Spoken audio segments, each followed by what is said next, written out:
I'm James. Before I dive into my story, I'd really appreciate it if you could hit that like button and subscribe to the channel. Trust me, you won't want to miss what's coming next. I'm 25, and I've got a physical disability that affects how I move around. It's been a part of me since birth, but it doesn't define who I am, at least. That's what I keep telling myself. Living with my family has always been interesting, to say the least. My little sister, Sarah, she's the real MVP. She's always had my back and has never made me feel different. But my grandmother, Evelyn, that's a whole other story. James, dear, why don't you stay in your room when we have company? Evelyn's sugary sweet voice makes me cringe every time. I've lost count of how many times I've heard that line. It's like she thinks I'm some dirty secret she needs to hide away. Grandma, James is part of this family too. Sarah always jumps to my defense. Bless her heart. You should see the look on Evelyn's face when Sarah does that. It's like she swallowed a whole lemon. Anyway, Sarah's high school graduation is coming up, and I'm pumped. My little sis is going to rock that stage, and I wouldn't miss it for the world. I can't wait to see you in that cap and gown, Sarah, I tell her one evening. Thanks, James, I'm so glad you'll be there, she beams. But then, I overhear something that makes my blood run cold. Evelyn is arguing with my parents in the kitchen. You can't seriously be considering letting James attend the graduation party, Evelyn hisses. What will people think? Mom, he's our son, my dad says, sounding tired. Of course he's coming. But think of the impression it'll make. All those important people will be there, Evelyn insists. I will myself away before I can hear more. My hands are shaking as I grip the wheels of my chair. Hey, you okay? Sarah asks, catching me in the hallway. I force a smile. Yeah. Just thinking about your big day. But inside, I'm a mess. Will I ever be good enough for Evelyn? Will she ever see me as more than just my disability? As the days tick down to Sarah's graduation, I can feel the tension building. Evelyn's always finding excuses to keep me out of sight when guests come over. It's like she's rehearsing for the big day, trying to figure out how to make me disappear. But I'm not going anywhere. This is my family too, and I've got just as much right to be there as anyone else. Sarah's graduation is coming. And no matter what Evelyn thinks, I'll be there to cheer her on. The big day finally arrives. I wake up early, determined to look my best for Sarah's graduation party. No way was I going to let Evelyn's attitude reign on this parade. You look sharp, bro. Sarah grins as she passes my room. Thanks, sis, you're going to knock 'em dead. Today, I could hear the bustle downstairs as people started to arrive. The doorbell kept ringing, and laughter floated up the stairs. My palms were sweating as I wheeled myself toward the hallway. James, dear, Evelyn's voice chirped. Could you help me with something in the attic? We need more decorations. I hesitated. The attic? That didn't sound right. Can't someone else do it? Grandma? I want to greet the guests. Oh, it'll just take a minute. I need your unique perspective. Against my better judgment, I followed her up the makeshift ramp to the attic. As soon as I entered, I heard the door slam behind me. Grandma, what's going on? I called out. The lock clicked, and my heart sank. I'm sorry, James, this is for the best. We can't have you distracting from Sarah's big day. I couldn't believe it. I banged on the door, shouting at the top of my lungs, but the music from downstairs drowned me out. Hours passed, and I could hear the muffled sounds of the party below, laughter, speeches, clinking glasses, and here I was, trapped like some dirty secret. Hey, where's James? I heard Sarah's voice faintly through the floorboards. Oh, he wasn't feeling well, dear. He's resting in his room, Evelyn lied smoothly. My blood boiled. How could she do this? I don't know how long I was up there. It felt like an eternity. The party sounds faded, replaced by the noise of cleaning up. Then, finally, footsteps on the attic stairs. James, oh my God, James, it was Mom and Dad. They looked horrified as they helped me out. Downstairs, all hell broke loose. You did what? Sarah screamed at Evelyn. How could you? I was protecting this family's reputation, Evelyn snapped back. Do you have any idea what people would think? I don't give a darn what people think. He's my brother, Sarah shot back, her voice filled with defiance. Mom and Dad stood there, looking torn. Mom, this is unacceptable, Dad finally said. You ungrateful, Evelyn sputtered. After everything I've done for this family. I wheeled myself into the center of the room, and everyone fell silent. You know what, Evelyn? I'm done. Done trying to meet your impossible standards. Done feeling ashamed of who I am. This is the last straw. James, Evelyn started, but I cut her off. No, I don't want to hear it. You locked me away like I was nothing on one of the most important days of Sarah's life. There's no coming back from that. The room was dead silent. Sarah came over and put her hand on my shoulder. He's right, Grandma, what you did is unforgivable. Evelyn looked around the room, but found no allies. For the first time, I saw fear in her eyes, fear that she'd finally gone too far. As for me, I was done being the family's secret. From now on, I was going to live my life on my own terms, and if Evelyn couldn't handle that, well, that was her problem, not mine. The weeks after the graduation party incident were rough. I couldn't shake the feeling of betrayal and anger. Every time I closed my eyes, I was back in that attic, alone and forgotten.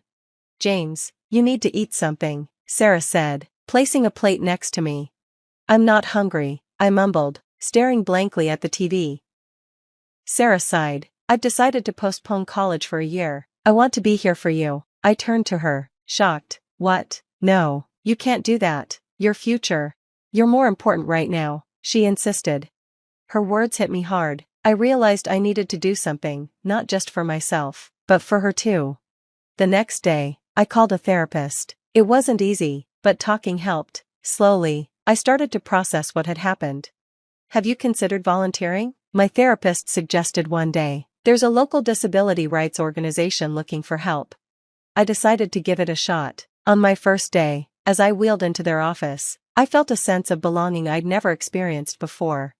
Welcome aboard, James, the coordinator, Lisa, greeted me warmly. As I got more involved, I found myself speaking at small events. To my surprise, people listened. They cared about what I had to say. You've got a real talent for this, Lisa told me after one presentation. Encouraged, I started a blog to share my experiences and thoughts on disability rights. It was terrifying at first, putting myself out there like that. Then one day, I received a notification. My latest post had gone viral. James, have you seen this? Sarah exclaimed, showing me her phone. You're trending. As my following grew, so did my confidence. I was making a difference, and it felt amazing. Then, one afternoon, there was a knock at the door. It was Evelyn. James, I came to apologize, she said, her voice trembling. I looked at her and saw the guilt in her eyes, but the pain was still too fresh. I appreciate you coming, Evelyn, but I'm not ready to forgive you, I said firmly. She nodded, understanding, and turned to leave. I caught my parents watching from the kitchen, and something in their eyes had changed. A few days later, I received an unexpected call. It was from a company that organized motivational speaking events. We've seen your blog, James. We'd love to have you speak at our next conference. I couldn't believe it. Me, a motivational speaker? Go for it, bro, Sarah encouraged when I told her. Standing, or rather, sitting, on that stage for the first time was terrifying, but as I began to speak, sharing my story of struggle and resilience, I felt a power I'd never known before. You all have the strength to overcome any obstacle, I told the audience. Don't let anyone make you feel less than you are. The applause was deafening. As I looked out at the sea of faces, some with tears in their eyes, I realized something. Evelyn's cruel act hadn't broken me. It had set me free. I was no longer the family secret hidden away in shame. I was James, a disability rights advocate and motivational speaker, and I was just getting started. 2 years flew by in a whirlwind of speeches, blog posts, and advocacy work. Then came the email that changed everything. You've been selected as the keynote speaker for the National Disability Rights Conference, Lisa told me, her voice buzzing with excitement. My heart raced. This was the big leagues. The day of the conference arrived, and as I peered out from backstage, I saw the massive auditorium filled to the brim. In the front row sat Mom, Dad, and Sarah, beaming with pride. Evelyn's absence was a relief. And now, please welcome our keynote speaker, James Wilson. As I wheeled onto the stage, the applause was thunderous. I took a deep breath and began. 2 years ago, I was locked in an attic during my sister's graduation party. You could hear a pin drop as I shared my story. Tears glistened in many eyes, including my family's, but that moment of cruelty became my catalyst for change. It taught me that our greatest challenges can become our greatest strengths. As I finished, the crowd erupted. Phones flashed as people shared my story on social media. Within hours, my speech had gone viral. #JamesWilsonStory was trending nationwide. James, You're all over the internet, Sarah exclaimed, showing me her phone. The fallout was swift. My old blog post resurfaced, painting a vivid picture of Evelyn's past behavior. Did you hear? Evelyn's been asked to resign from the hospital board, Mom said one evening, her voice a mix of sadness and vindication. One by one, Evelyn's social circles distanced themselves from her. The woman who once ruled the local elite was now a pariah. Meanwhile, my career soared. I was invited to speak at schools, corporations, and even at a TED Talk. I sat proudly, watching Sarah walk across the stage at her college graduation. We did it, bro, she whispered, hugging me tight after the ceremony. That night at dinner, Dad cleared his throat. We've decided to cut ties with Evelyn, he announced. What she did, we can't move past it. I nodded, feeling a complex mix of emotions. It was the right decision, but it wasn't easy. As for Evelyn, I heard through the grapevine that she was living alone, regretful and isolated. Part of me felt sorry for her, but a larger part felt vindicated. One sunny afternoon, as I sat in my office reviewing speaking requests, I had an epiphany. I think I'm going to write a book, I announced to Sarah over dinner. Her eyes lit up. That's amazing. What about everything? The attic, the struggle, the triumph? I want to turn my pain into a platform for change. As I began outlining my book that night, I reflected on my journey, from a young man hidden away in shame to a respected activist changing lives. The road had been hard, but I wouldn't change a thing. Chapter 1, The Attic, I typed, feeling a surge of empowerment. This book wouldn't just be my story, it would be a beacon of hope for anyone who's ever felt trapped, whether by circumstances or by the prejudices of others. As I wrote, I realized something profound. Evelyn had tried to lock me away to make me invisible. Instead, she had set me on a path to become more visible than ever before. My voice, once silenced, was now reaching millions, and I was just getting started. The story of James, his struggle, and ultimate triumph has come to an end. Now I have a question for you. If you were in James's position, would you ever forgive Evelyn for what she did? Or do you believe some actions are truly unforgivable? Share your thoughts in the comments below. Your perspective matters, and it could help others who might be facing similar challenges in their lives. If this story resonated with you, please consider giving it a thumbs up. And if you want to hear more stories of resilience and triumph, hit that subscribe button. Together, we can spread awareness and inspire change, one story at a time. Sophie was walking home in tears, her body soaked from the rain. The beautiful dress she wore for the solemn occasion stuck to her body. Her hair clung in dull strands along her face. Without even considering seeking shelter from the rain, Sophie thought it was better this way. The rain disguised her tears streaming down her cheeks, making them indistinguishable from raindrops. Ron! How could he? The man whom Sophie had always considered the bravest, most reliable and loving, was now hiding behind the back of his silent father, while his mother was not sparing with her words this evening. Absorbed in her unhappy thoughts, Sophie did not notice how she reached home. That's what stress does to people. The girl didn't notice that she had covered about 5 kilometers. Sophie stopped. She couldn't go home in this state.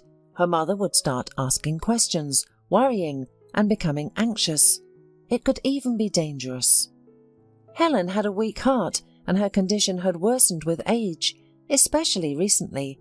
Sophie needed to avoid causing unnecessary worries. So she decided to go to the mall nearby, dry off for a bit, have a cup of coffee at the food court, recover, and then put on one of her complacent smiles before showing to her mother. Taking care of her mother had become second nature to Sophie since she was a child. Sophie had witnessed her heart attacks many times before. Sometimes Helen had even been hospitalized. They had no relatives to look after the little girl, and as a result, the young Sophie was often left under the care of neighbours for several days or even weeks. Once, Sophie overheard a conversation between her mother and her friend and found out that she had been forbidden from having children at all. Then, the girl, of course, asked her mother questions, and at first Helen denied everything, but eventually she confessed. Yes, they warned me, her mother said. But their predictions turned out to be wrong. They didn't believe I could carry you at all. They predicted I'd be dead by midterm. And then I thought, why should I live if I can't have you? You were already with me, living in my heart. How could I get rid of you? No, it was the truest decision of my life. Sometimes Sophie felt guilty, believing that it was her fault that her mother had such health problems. But Helen, noticing this, always got angry with her. Don't even think such a thing. I always wanted to have a daughter like you, and I'm happy that I defied all predictions. And I was right, by the way. Yes, I have a heart condition, but who can guarantee it wouldn't have happened even without giving birth? I've had it since I was a child. At first, the doctors said I wouldn't survive pregnancy. Then they said I wouldn't survive childbirth. Later they assured me that you would end up in an orphanage at the age of 2 or 3. And what do we have now? Helen often repeated to Sophie that she was the most precious gift that life had given her, and that having such a wonderful child was great happiness. Sometimes her mother would talk about Sophie's father. Sophie understood that her mother loved him deeply, even though she knew very little about him. They had met by chance, running into each other on the bridge. The handsome young man had come to the city for a student conference, while Helen was there on vacation for the first time in her life. She worked as a dressmaker in an atelier in a provincial town and had been saving up money for a year to go on this trip. The two young people immediately liked each other. They spent 2 days walking together on the picturesque streets of the city and sitting in cafes. Mick proved to be an intelligent and interesting conversationalist, captivating the young girl. Helen fell in love at first sight, and at the end of the 2 days agreed to go up to his hotel room. Both believed it was just the beginning of their relationship, but fate had other plans. They agreed to meet at the square at lunchtime the next day, after Mick finished his studies. However, Helen never waited for her lover. At first, she suspected that he had deceived her, but he looked at her with admiration, gently holding her hands. No, it couldn't be true. Eyes don't lie. The girl went to the hotel where the young man was staying. There she discovered that the students had been urgently taken away to some activity. You see, my daughter, he just couldn't come to the meeting. He couldn't escape. That's how we got lost. Sophie's mother sighed with a sad smile as she told her daughter the story. There was no social networks back then. No finding each other across the vast expanses of the country was impossible. We didn't have time to exchange addresses. I searched for him, tried to gather information about his city or university from the hotel staff. They refused, claiming it was confidential.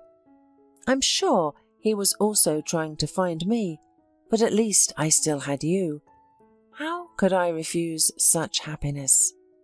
Remembering her mother's sad love story, Sophie settled down at a table that was hidden behind a column. She didn't want people staring at her right now. Crowds of people flowed on the upper floor of the shopping centre, including couples in love. Young people were hugging and smiling at each other, just like she and Ron had been doing not long ago. The smiling waiter brought Sophie her coffee and wished her a good day. He appeared friendly, but in reality he was indifferent. It didn't matter to him what kind of day Sophie would have. It was just his job. The only person in the world who cared about she was her mother.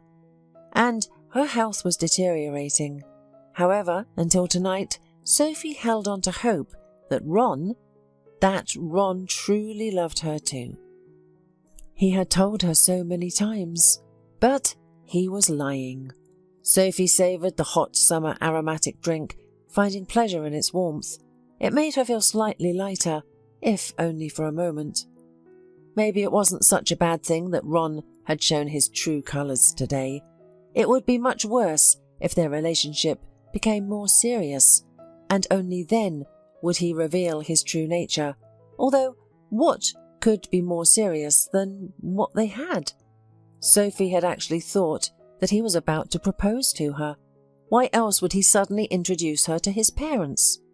Wasn't that a sign of serious intentions? Sophie had recently graduated from sewing school and had become a dressmaker just like her mother. She had adored this craft since she was a little girl dressing up her many dolls.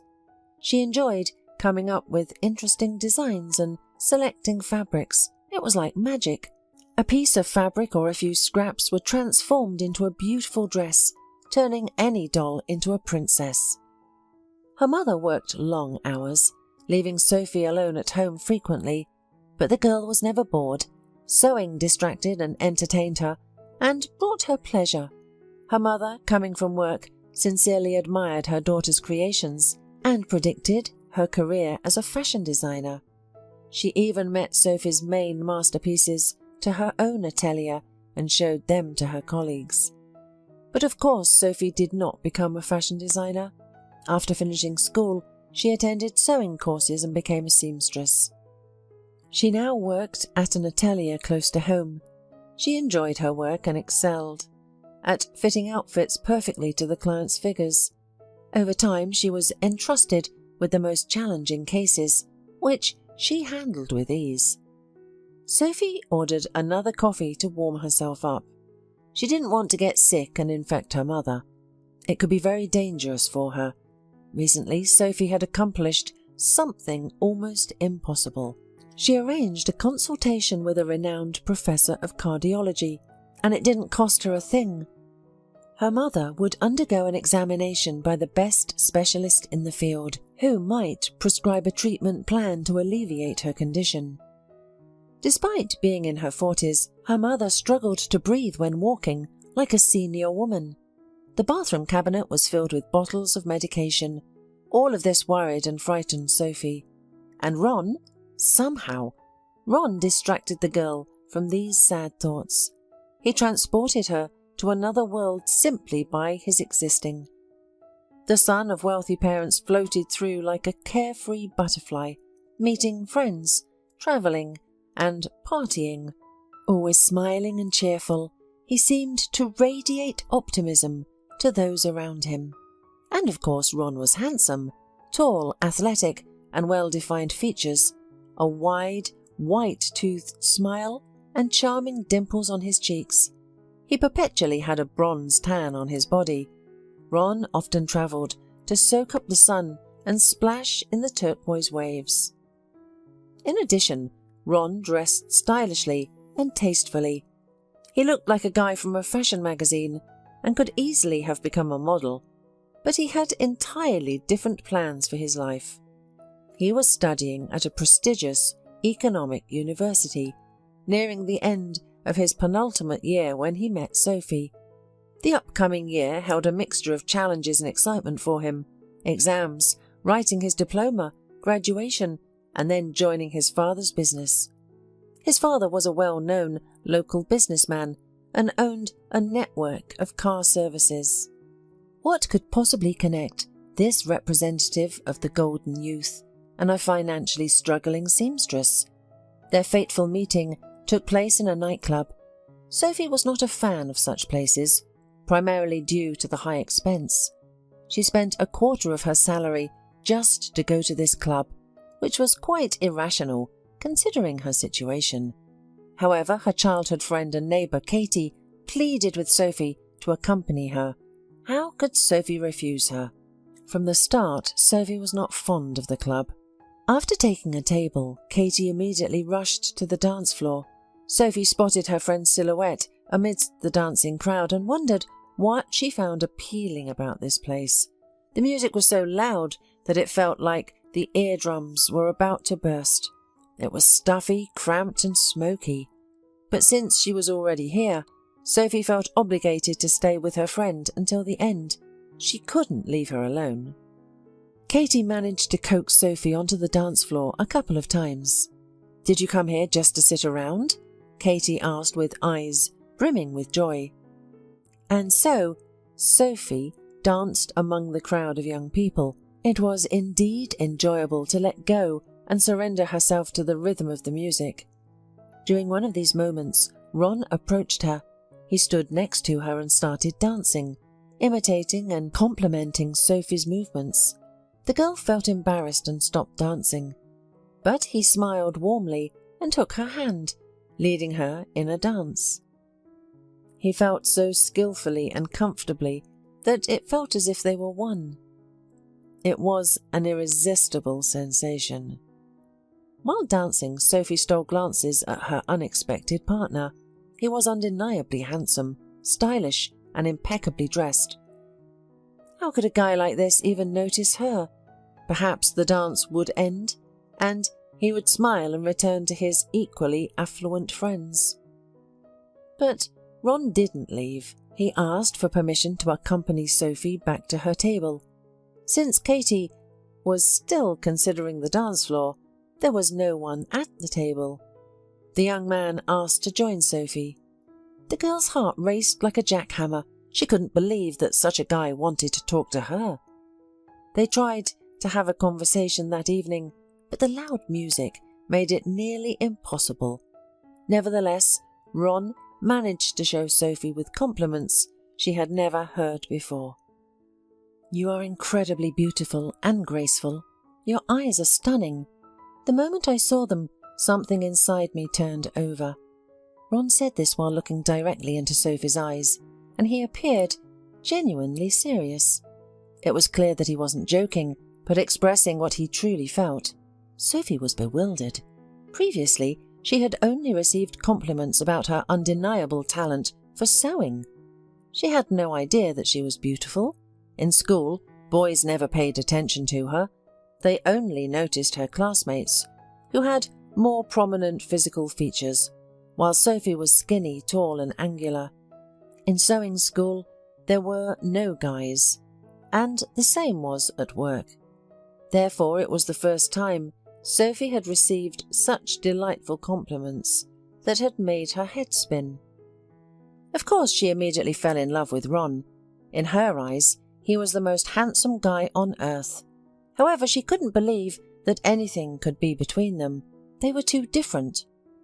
Ron asked Sophie for her phone number, and she dictated it to him. He made a call to her phone to ensure she had his number, and then he escorted Sophie and Katie by cab. Katie tried to flirt with Ron all the way.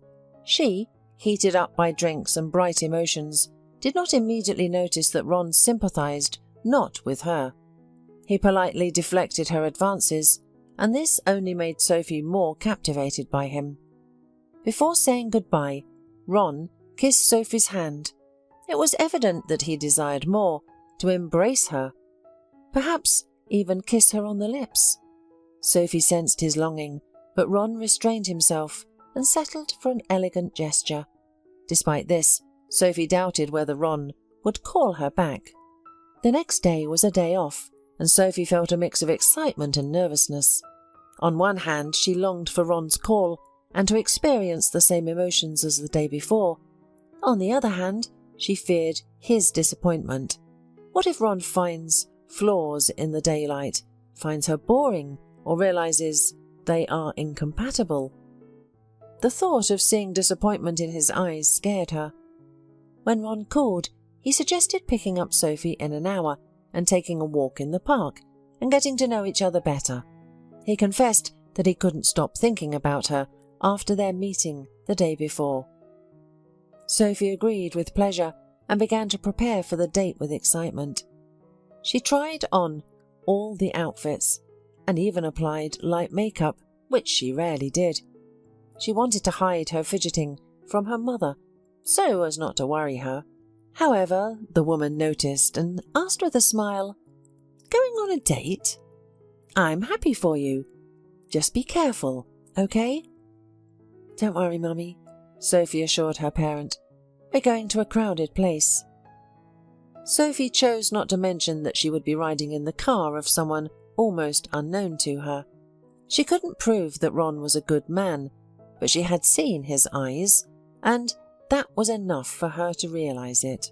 Sophie was not well versed in cars, But when she saw Ron's luxurious car, she was amazed.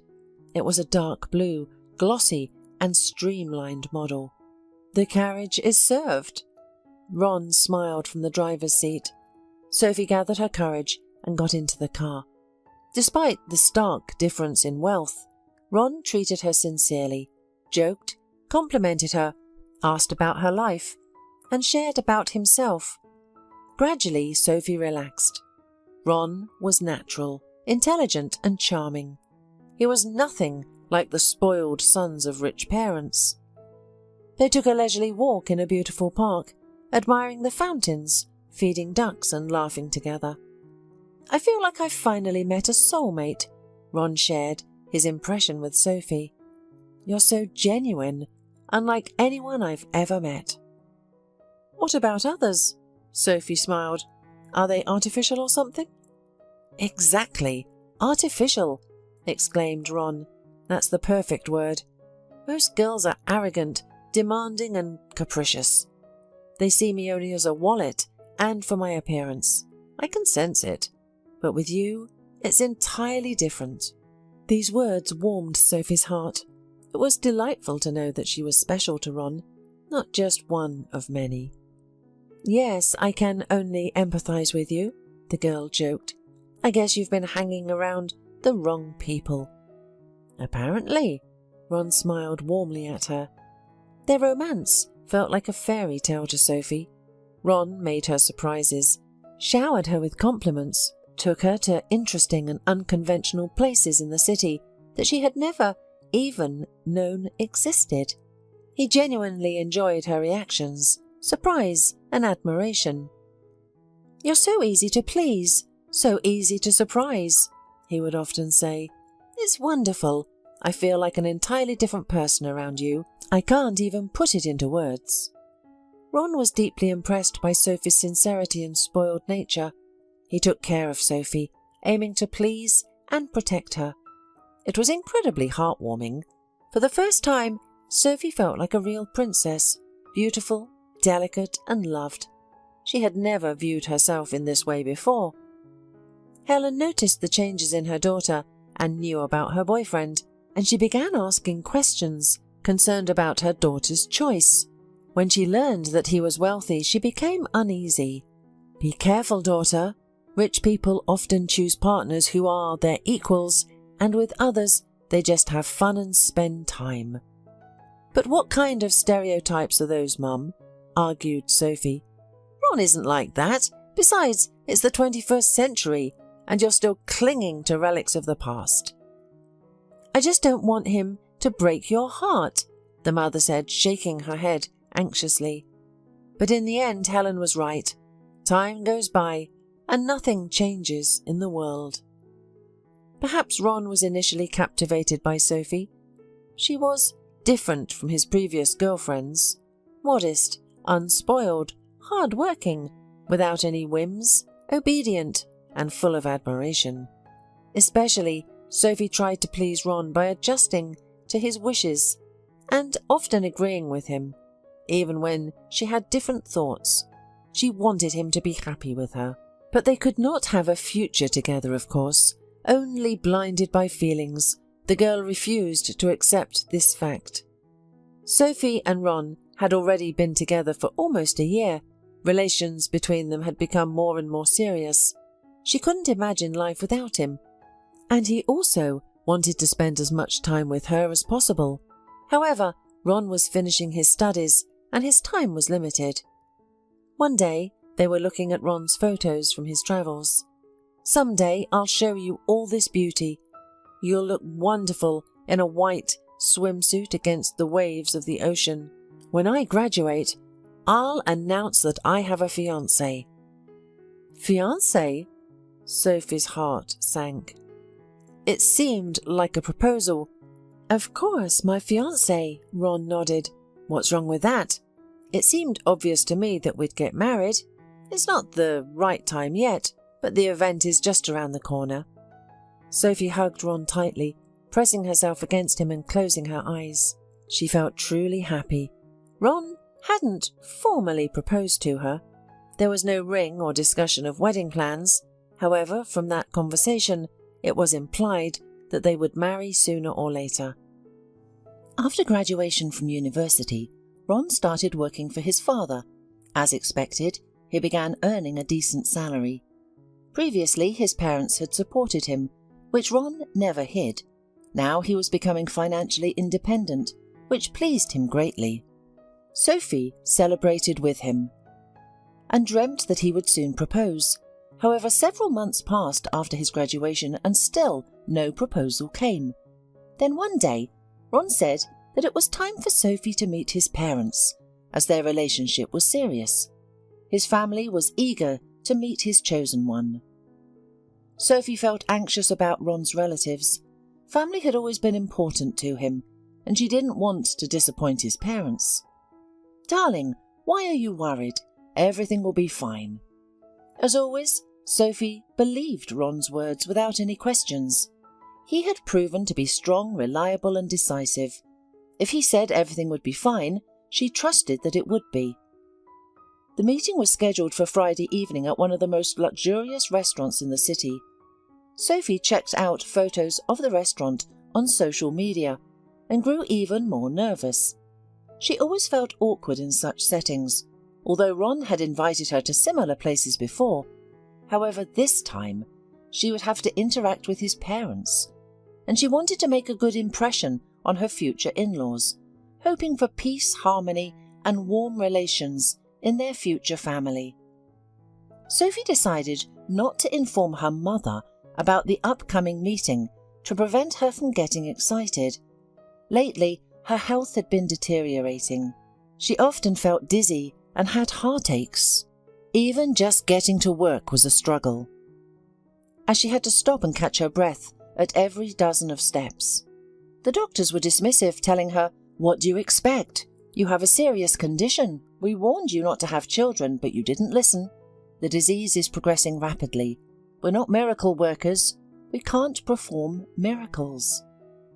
Each time Sophie went to the hospital, hoping for a new effective treatment, she received the same response. But there was hope. A consultation with a renowned professor, arranged by Sophie, was scheduled soon. Sophie decided to take a bus to get to the restaurant instead of a cab because she wanted to save some money. Payday was still a week away, and most of her earnings for the month had already been spent on her mother's medicine. But the girl didn't mind the bus. She actually enjoyed riding on this public transport across the city, looking out the window. Sometimes she purposely chose longer routes to admire the city scenery and contemplate her own thoughts. However, this time, Sophie couldn't relax. Anxious thoughts kept winding through her mind. Intuition told her that the dinner wouldn't go smoothly. The bus was almost empty, as the rush hour had long passed. Sophie leaned her forehead against the cool glass and wondered if she should have worn a different outfit. The dress she wore was a decent length, but the shoulders were bare. Would Ron's parents consider it too revealing? Maybe she should have opted for a pantsuit instead. Sophie's thoughts were interrupted by a sharp shout from the conductor. "And isn't it a shame to ride without a ticket at that age?" Sophie looked towards the sound at the far end of the bus. An ugly scene was unfolding next to the driver's seat. The conductor, a burly woman with hair bleached with cheap paint and wearing an orange vest, hovered over a gaunt elderly woman. The elderly woman squeezed into her seat, tightly clutching a heavy bag filled with something, and glared at the conductor with defiance. "I'm telling you, young man, I'm going to the hospital to see my grandson. I spent my last money on treats for him, do you understand? I forgot to leave money for the ticket at all. It's such a pity if I quietly ride a few stops. The bus is empty anyway, and if it gets crowded, I'll give up the seat." "Whether it's empty or not, it's none of your business," the conductor angrily replied. "Your concern should only be paying for the ticket.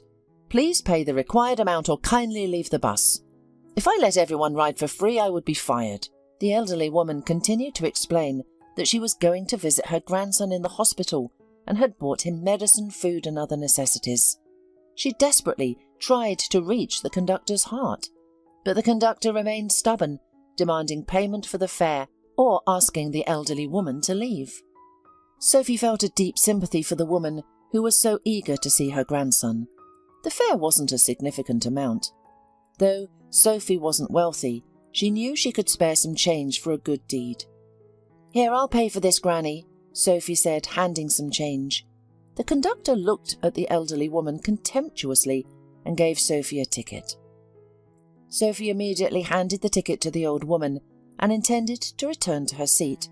However, the grateful passenger grabbed Sophie's hand with her dry, unexpectedly strong palm. "Thank you for your kindness," she said fervently. "My name is Mrs. Looper. Don't think I'm some beggar. I have a good pension. I've worked at the factory all my life. It just so happens that today I spent every penny of it. Give me your phone number, and I'll transfer the money to you as soon as I can." Sophie was taken aback by this surprise. It turned out that this old woman knew how to use mobile banking. Quite a modern elderly lady indeed. No, it's not necessary," Sophie insisted. On the way to the hospital, the old woman expressed her gratitude to Sophie and shared stories about her grandson Douglas. It seemed he was a very commendable young man. The grandmother was concerned about him as he had been hospitalized with injuries after a car accident. And then the elderly woman got off at her stop, and the rest of the way Sophie travelled in silence.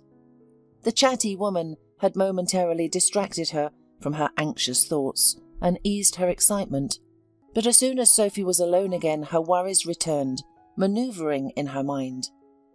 The luxurious atmosphere of the restaurant heightened Sophie's excitement. She immediately noticed the table where Ron and his parents were sitting. Upon spotting her, Ron greeted her with a smile, approached her, embraced, and complimented her appearance.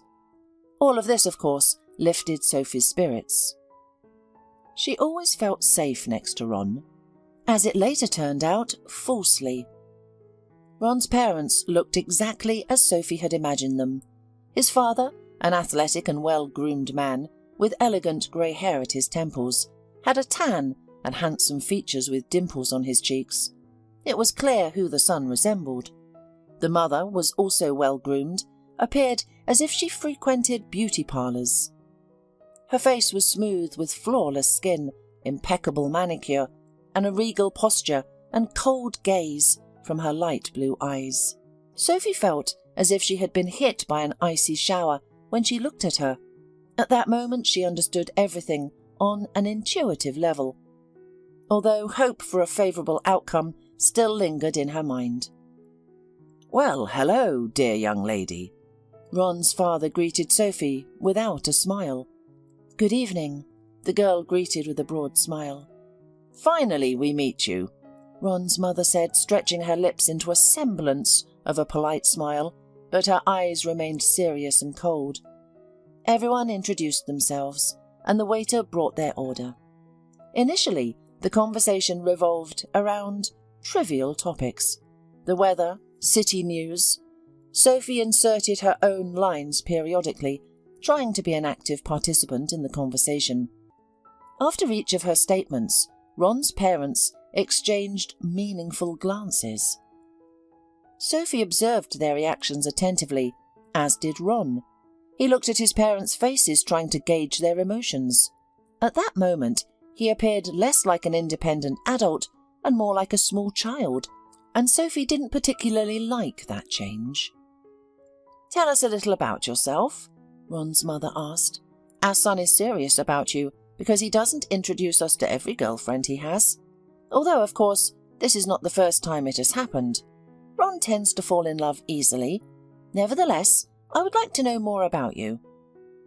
Sophie was taken aback by the mention of "not the first time." It was clearly insinuated that she was not unique and one of a kind, but rather one of many. The tone of this wealthy, well-groomed woman was hostile, with a metallic edge to her voice, and so Sophie began to speak. Ron's parents occasionally asked clarifying questions about her mother, her father, her work, and her educational background.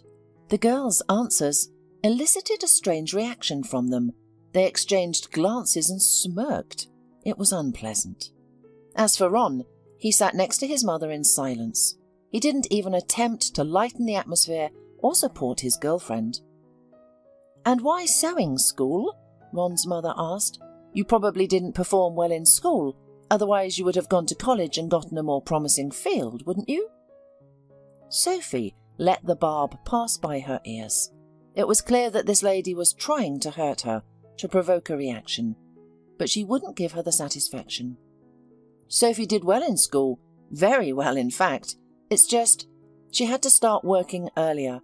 Her family's financial situation was very precarious. However, she wasn't going to explain all of that to these people at the moment. Meanwhile, the conversation became increasingly unpleasant, with Ron's parents asking more and more personal questions and making unpleasant remarks. It felt as if they were dissecting Sophie from the inside out. The girl spoke about herself, but felt ashamed of her own biography, even though she hadn't done anything wrong to anyone. Ron's mother thus commented on everything that Sophie said, that the girl felt herself next to these people as a poor and limited dullard, who did not have enough brains for higher education, a lazy girl dreaming of getting a rich heir and thus solve her life problems. Or maybe that's what she really was. A sudden realization struck Sophie under the unfriendly woman's icy gaze that she really counted on Ron's help in the treatment of her mother. As for Ron, he remained silent, and Sophie felt betrayed as he made no attempt to defend her.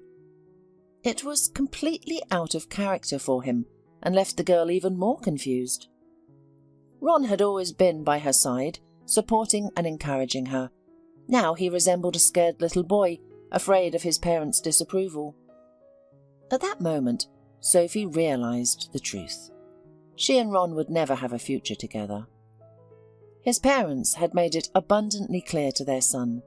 Their goal was not simply to humiliate Sophie, but to show their only heir that she was not a suitable match. They wanted to ensure that their son understood that the girl who lived alone with her sick mother in a small apartment, working as a seamstress, was not his equal. And Ron had learned this lesson perfect. He would never go against his parents' will. He was too dependent on them. Tears welled up in Sophie's eyes. Why did she have to endure this? What had she done wrong to these people? She stood up from her seat and said, I figured it all out. I have to go." She wasn't going to burst into tears in front of that family. She wouldn't give them the satisfaction. Sophie hurriedly made her way to the restaurant's exit. No one tried to stop her. She still hoped against all odds that Ron would chase after her, because he had made it clear that he loved her, as he had repeatedly claimed. Yet Ron remained with his parents. Outside, the girl burst into tears.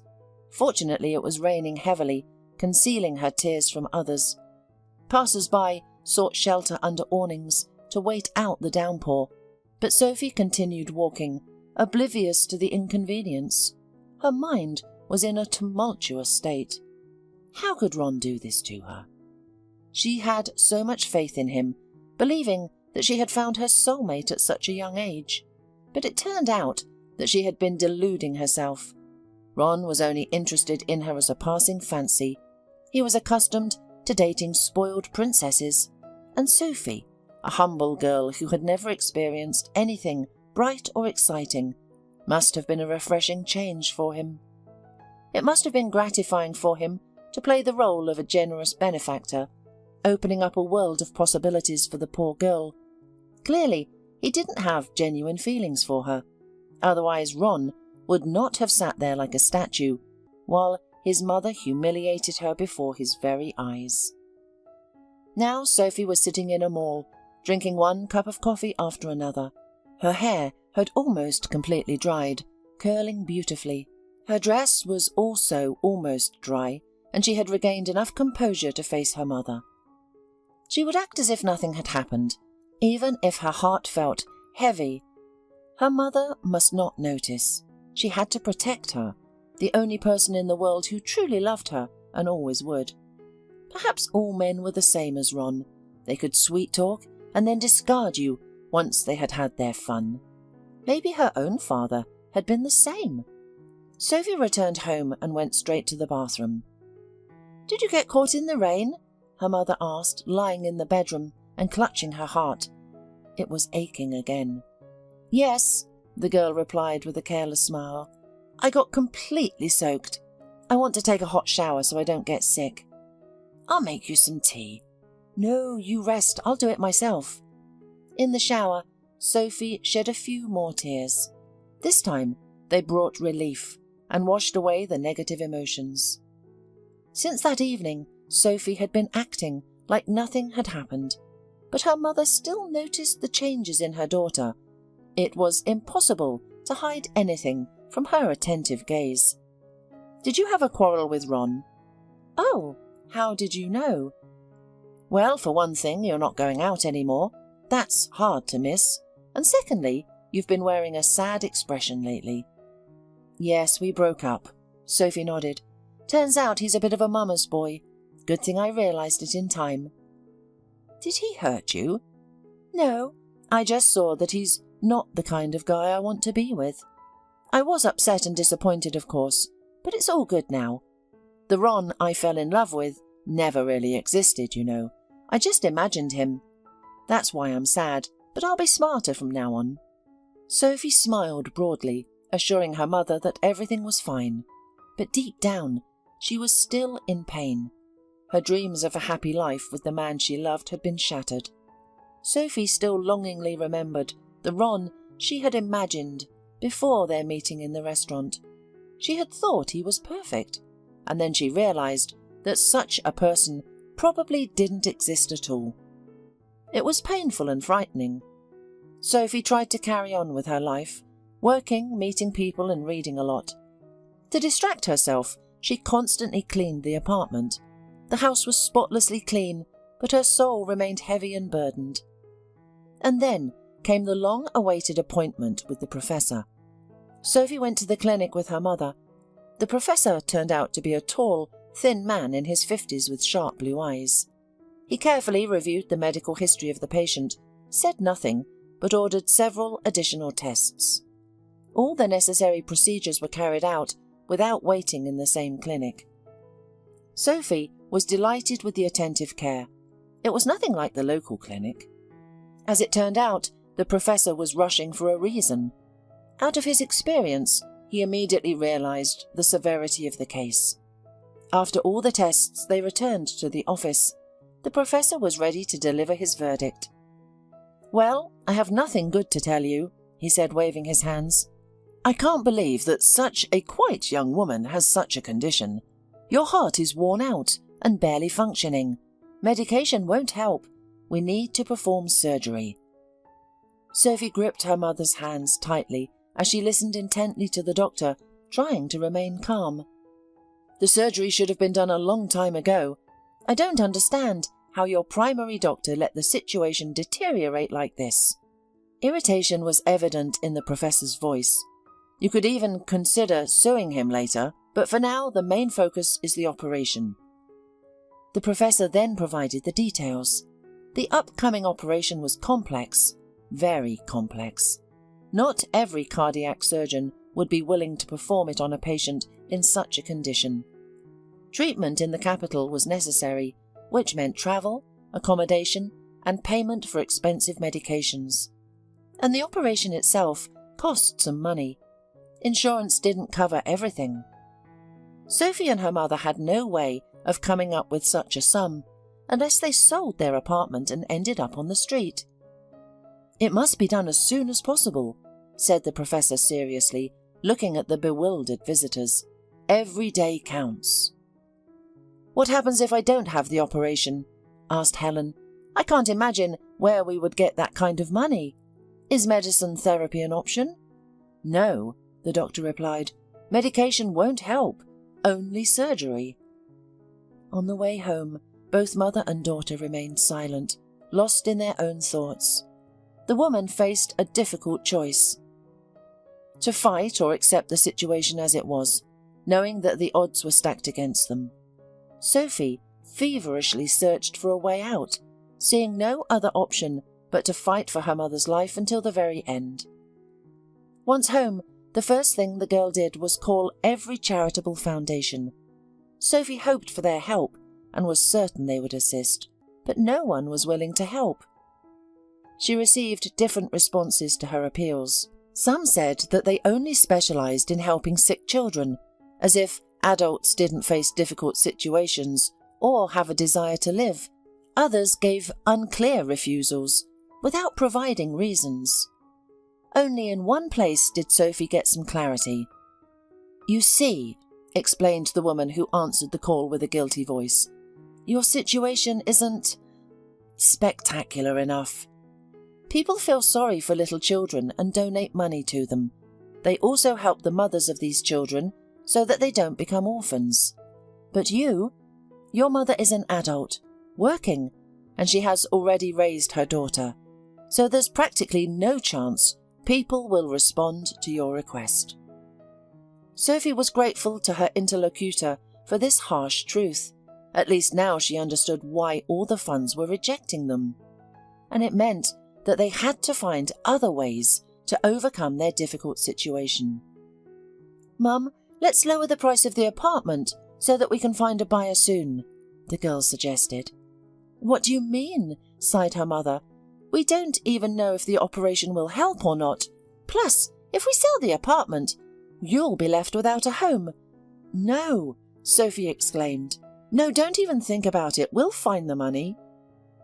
Sophie dedicated every free minute to searching for job vacancies. She was ready for anything to make money, but she quickly realized that this wasn't a solution.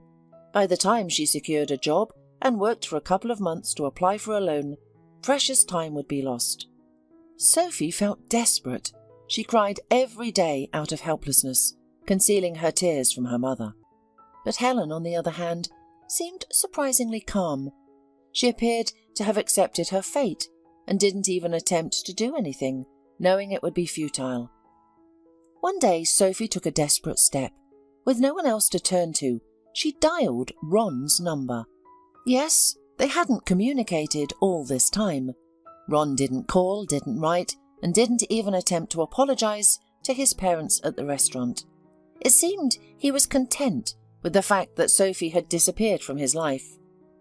After everything that had happened, the girl despised Ron, reading him as a small-minded mama's boy. Even his name itself irritated her. She deleted all the joint photos so that she wouldn't accidentally stumble upon them on her phone. Those pictures hurt her again. She was so happy in them, so in love, and had no idea what lay ahead. But anyway, only Ron could help her. He was wealthy and would probably lend her the necessary amount, even with interest, just to get the money as soon as possible. The bank would never have given Sophie such a loan. Her solvency was too low. Of course, it wasn't easy to dial Ron's number, but it was for her mum's sake. If not for her illness, Sophie, of course, would never turn to him. Ron answered immediately. His voice sounded a little surprised, but the guilt or remorse in it did not sound. Ron spoke to Sophie as if nothing had happened, as if he had a former classmate suddenly called. "Well, hello, how are you?" the guy asked politely. "Not so good," Sophie admitted. "I hope you're not going to start telling me about your upset feelings now. I just don't like that sort of thing. It's all in the past. Let's move on." "It's not about my upset feelings at all," sighed Sophie. "You see, my mum, she's very sick. I've told you, remember? She has a heart problem." "I remember something like that. So what's up?" "Well, she needs surgery or she's going to die." "I'm sorry, that's sad. I hope she's going to be okay." "The problem is the operation isn't free. It costs a lot of money, and the insurance doesn't cover everything. We don't have that kind of money, and there's nowhere to get it." "Ah, that makes sense." Ron grinned. "Wow, my mum turned out to be a visionary. She warned me that this is how it will be." "What do you mean?" Sophie asked. "She said that since the fish is off the hook, you'll try to snatch your loot differently.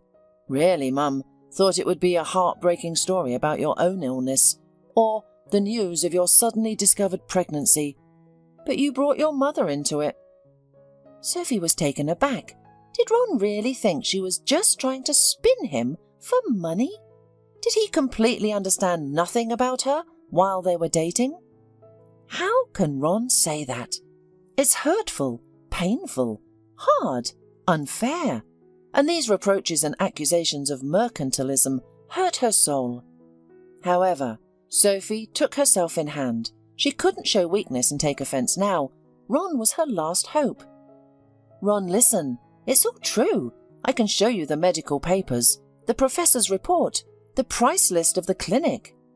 "It's all easy to make up," the man argued. "The professor will call you himself. I'll ask him." "Are you kidding me? That call could be made by anyone. Do you think I'm a fool?" "Ron, it's true. I'll prove it. And besides, I'm not just asking for money. I'll pay it back. I'll pay both the debt and the interest. The main thing is to pay for the operation as soon as possible. They won't give me a loan. My salary is too small." "Well, how are you going to pay the debt then? You've said that you can't afford the loan." "I'll work part-time, day and night, but I need the money right now," Sophie said and looked with pleading at Ron. But he stayed adamant. "Yeah, that's a truly heartbreaking story, but it's a shame that such talent is wasted. You could write novels or play at the theatre." "Ron, it's true." "I'm sick of it," replied the man sharply.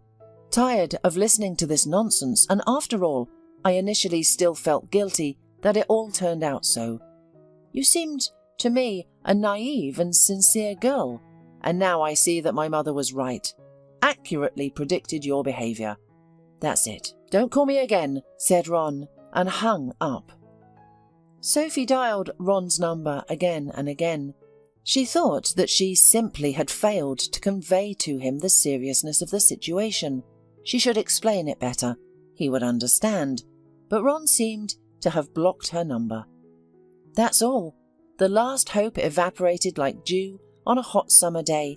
Sophie had no idea who else to turn to, and Ron again trampled and humiliated her, made it clear that he considered her as a fraud.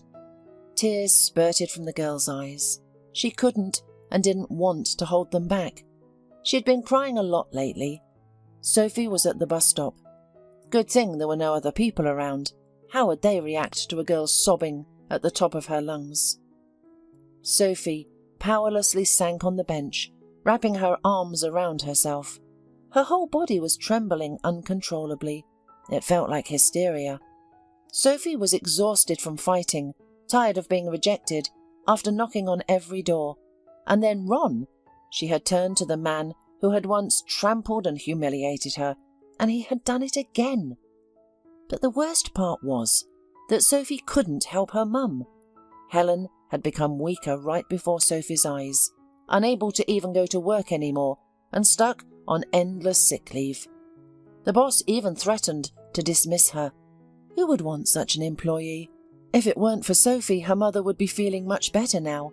Even the professor mentioned that the pregnancy and childbirth had greatly affected her health. Large tears streamed down Sophie's cheeks, making it hard for her to catch her breath as she tried to hold back her sobs. Suddenly, a car stopped right in front of her. Probably it was just someone getting dropped off at the bus stop. It happens. Sophie tried her best to calm down, not wanting to scare people away, but it was no use. The window of the front passenger seat slowly rolled down, and Sophie met the gaze of grey, attentive eyes. It was a young man slightly older than Sophie. He looked at her with interest, while she continued to sob uncontrollably. "See, I was right. I've told you something was wrong with her. I noticed it from afar," came an elderly voice from the back seat. The man turned to the invisible stranger and absent-mindedly nodded, then turned his attention back to Sophie. "Hey, young lady, what's wrong? Do you need any help?" "No," Sophie objected. She suddenly felt ashamed for sitting and crying in front of these strangers. People had stopped because of her. They were surely on their way somewhere, maybe even in a hurry. "No, don't be embarrassed if someone offended you or something happened," the man continued. Just then the back door of the car opened, and an elderly woman stepped out. She wore a light pantsuit, her grey hair elegantly styled. This woman looked nothing like the lady on the bus who couldn't afford the fare. But yet it was her, Mrs. Looper. Sophie recognised her. What a coincidence! It wasn't a small town. What were the chances of them meeting again? And yet it happened. "Oh, my goodness, I know you!" Mrs. Looper smiled kindly and warmly. "Douglas, this is the girl from the bus. Remember, I've told you that story. The one who paid for me. I was on my way to visit you in the hospital." The man also got out of the car. Now the grandmother and grandson stood opposite Sophie, whose tears even dried up from surprise. "Well, of course I remember the story." The grandson smiled at his grandmother, then looked at Sophie. "Can you imagine? I had a minor accident. I had to spend the night at the hospital just for observation. I didn't even want to tell my grandmother, but it turned out that one of her friends worked there as a nurse. So she found out and dropped everything, bought a year's worth of goodies and necessities, and went to the hospital." "You're being sarcastic again." Mrs. Looper reproachfully looked at her adult grandson. "But you'll understand me when you have a child of your own and put your heart and soul into him. Then we'll talk about unnecessary worries and concerns again." Sophie was delighted to witness this friendly banter. They were kind-hearted and caring people who clearly loved each other very much. "You know, for some reason, back then, I thought that your grandson was a boy or a teenager," Sophie confessed. "For me, he always will be my little one, even though he's already almost 2 meters tall and has long provided for himself." Mrs. Looper smiled. "Now what's troubling you, dear? Don't be shy, tell me. You're a kind girl who helped me back then and didn't remain indifferent. Maybe we can do something for you too." Sophie let out a sigh. How could these people help her?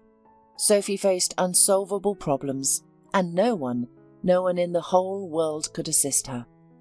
Nevertheless, the girl suddenly realised that she really wanted to share her misfortune with someone. Douglas, his grandmother, they would listen to her, that's for sure, and at least sympathise, pity her. Sophie realised that all this time she had been hiding her worries from others. Even with her mother, she couldn't share her innermost feelings because of her bad heart. And here they were, potential listeners, asking her to open her heart. Well, that's precisely what Sophie needed. "So, can you finally tell us what happened to you?" Mrs. Looper asked again. "And aren't you in a hurry?" Sophie clarified. "My story isn't too short." "We're not rushing," the grandmother and grandson replied together. "All right," she nodded her head. "But before, I suggest we find somewhere nicer place to settle," Douglas said, looking around. "There seems to be a nice pizzeria over there. How about that?" "I'm in," his grandmother immediately responded. "Me too," nodded Sophie, frantically thinking about how much money she had left on her card. "That's great." The cosy atmosphere, stylish furniture and pleasant music in the pizzeria created a conducive environment for conversation. Despite Sophie's objection, Douglas insisted on paying for the order. They settled down at a table, hidden behind a rack of fresh flowers. "Now, tell us all about your troubles," smiled the elderly woman, "and we'll all think together on how to help you." "All right," Sophie nodded, still puzzled as to why these people would listen to her, let alone help her. So what if she paid for her on the bus? It's nothing. It's not worth even discussing. And Sophie proceeded to tell them everything about her life, with her mother in a tiny apartment, and about the constant feeling of guilt for her mother's illness, and the fears for her life and health that Sophie had experienced from a very young age. She mentioned Ron. She didn't go into details about the behaviour of Ron's parents, but simply mentioned that they made it clear she wasn't a good match for their son, and that she broke up with her fiancé afterwards. This part of the story wasn't particularly relevant, but Sophie felt the need to share. Parting with Ron still haunted her, and she felt the necessity to share her disappointment in her beloved man. "Rotten people," said Mrs. Looper. "Nothing good will come into their lives." They will marry their son off to a suitable lady, but there will be no love or harmony. I've seen many examples of this. Life will punish Ron and his parents more than once." Douglas said nothing, but he looked at Sophie with such sympathy, such empathy, that words were unnecessary. Then the girl talked about the consultation with the distinguished professor and his verdict.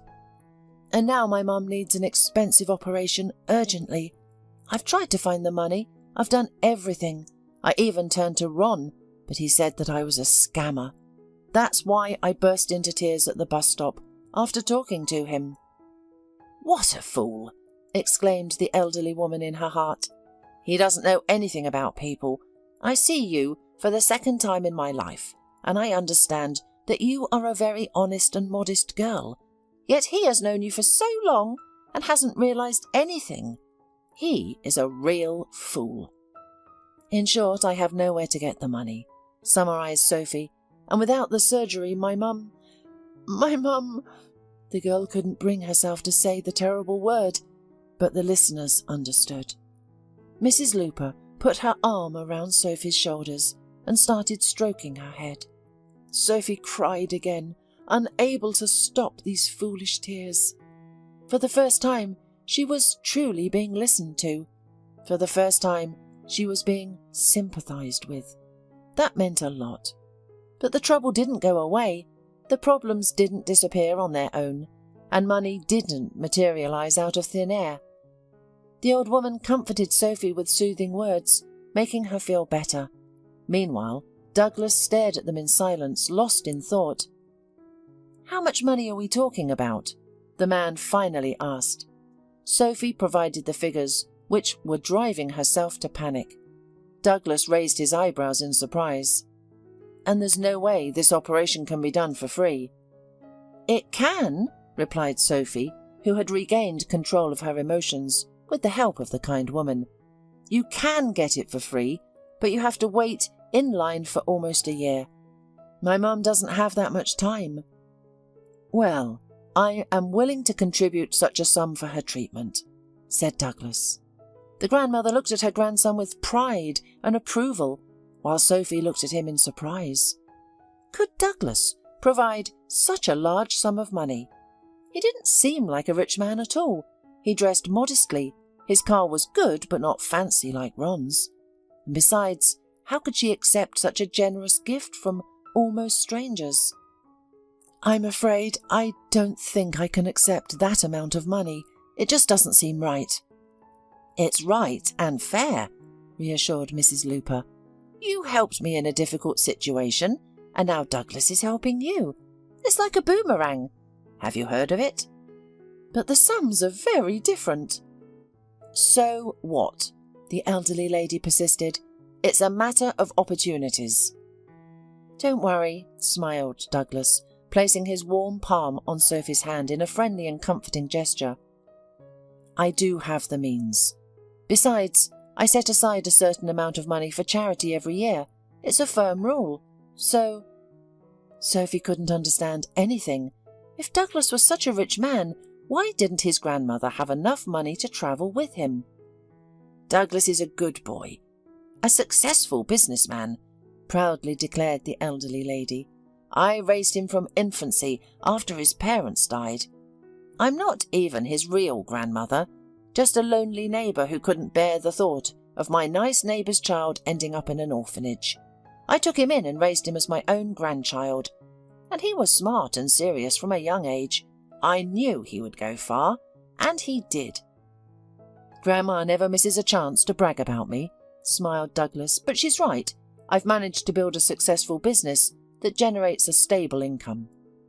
We specialise in custom-made furniture and have branches in many cities. Therefore, I allocate a certain amount for charity every year. Let this year be for your mum.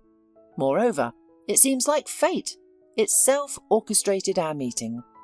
What were the odds of us crossing paths exactly when you were sobbing in despair and helplessness at the bus stop? Such coincidences just don't happen." "So you can really give us that much money?" Sophie still couldn't believe her luck. "But I just can't accept it for nothing. Let's make it as a loan. I'll repay the debt little by little until it's fully paid." "Oh, you're so stubborn," Mrs. Looper exclaimed, throwing her hands up. "I understand your hesitation." Douglas shook his head, looking at Sophie with care. "So here's my new proposal. I've been wanting to invest in a new venture for a while. We can establish a company for you, an atelier that specializes in custom-made clothing. Based on your story, it seems like you're a talented dressmaker. Your mum's medical bills can be a part of the investment in this atelier.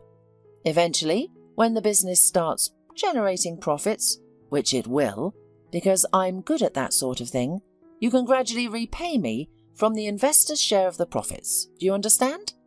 Sophie nodded. It all felt like some kind of fairy tale. Investments, a new company, an interesting job, and most importantly, money for her mum's surgery.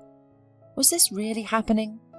The girl was suddenly afraid that now she would wake up and it would turn out that she just saw a wonderful dream. But no, everything turned out to be true. They all exchanged their phone numbers. "Call me when your heart feels heavy," said the elderly lady. "And don't disappear. You're a wonderful person, and I enjoy talking to you." And then everything started to move quickly. Sophie's life was changing day by day. These changes even made her feel a little dizzy. First, Sophie's mother was sent to the Capital Clinic for surgery. Douglas not only paid for the necessary medical procedures, but also organised everything down to the last detail. He bought tickets, arranged rent for Sophie, arranged a comfortable room for her mother, and found all the rare medicines on the list. Sophie couldn't have done it herself, especially not so quickly. And Douglas, he solved all the problems as if by magic. He was truly wonderful. Douglas was a man of few words, especially outside of business. Unlike his grandmother, he was quite reserved. Often, Douglas and Sophie would travel together for work, and they would both remain silent. But the silence was not uncomfortable. It was warm and accepting. Sophie was perfectly aware that she had been falling in love with him. Well, it was easy. He was just perfect. But every time she had these thoughts, she would restrain herself, because Douglas probably had a girlfriend. He wasn't married, there was no wedding ring, but surely he wasn't single. His chosen one must be perfect too. Some beautiful woman with a model appearance, a pure soul, and impeccable manners. Sophie could never compare to that. So, Sophie could only dream from time to time that one day Douglas would notice her as a woman. But these dreams remained impossible. Or so it seemed to Sophie. For 2 weeks, while her mother was recovering in the hospital after a serious operation, Sophie stayed in the capital. Every day she visited her mother, brought her treats and cheered her up. The doctor said the operation was successful and even joked that the patient managed to jump into the last carriage of the departing train. Just a little more and, well, Douglas and his grandmother came to save Sophie and her mother at just the right time. Douglas's grandmother was always in touch. She asked about Sophie's mother's health, rejoiced with the girl at her apparent improvement. She also suggested places to visit in the capital during Sophie's spare time. It was very exciting, as she had never been there before. Douglas would also often call, but their conversations were mostly business-related. He was busy registering a new company. Sophie was supposed to be its director and chief designer. This made Sophie slightly worried. Would she be able to handle it? No. She could design and sew new models. That was her talent. It was great that she would finally have the opportunity to earn money doing something she truly loved, something that inspired her. She had long felt like she was wasting her talent working as a simple dressmaker in an atelier. Fitting clothes to someone's figure was completely different from creating custom-made outfits. It was a way for her imagination to fly. But now she would also have to deal with paperwork and other issues, because Sophie would be the director and co-owner of the company. However, it was all right, she would manage. The most important thing was that her mother was saved. Now Sophie was going to do her best to make the company prosper, and that Douglas did not regret his decision. She would repay him the full amount and even more. Time passed and her mother was discharged from the hospital, and they both returned home full of plans and hopes for a new life. Helen looked like a healthy woman, full of energy again, and she even went back to her work as a seamstress, but now at Sophie's company. Sophie threw herself into her new business. The work was demanding, but it also inspired her and brought her joy. She couldn't be happier with what she was doing now. Douglas helped her with the documents and legal matters, without even needing to be asked. It was as if he had some inner instinct that told him when and where there were problems, and he solved them effortlessly and playfully, just as he always did. Sophie fought with herself, trying not to reveal her feelings for him. He had saved her in a difficult and seemingly hopeless situation.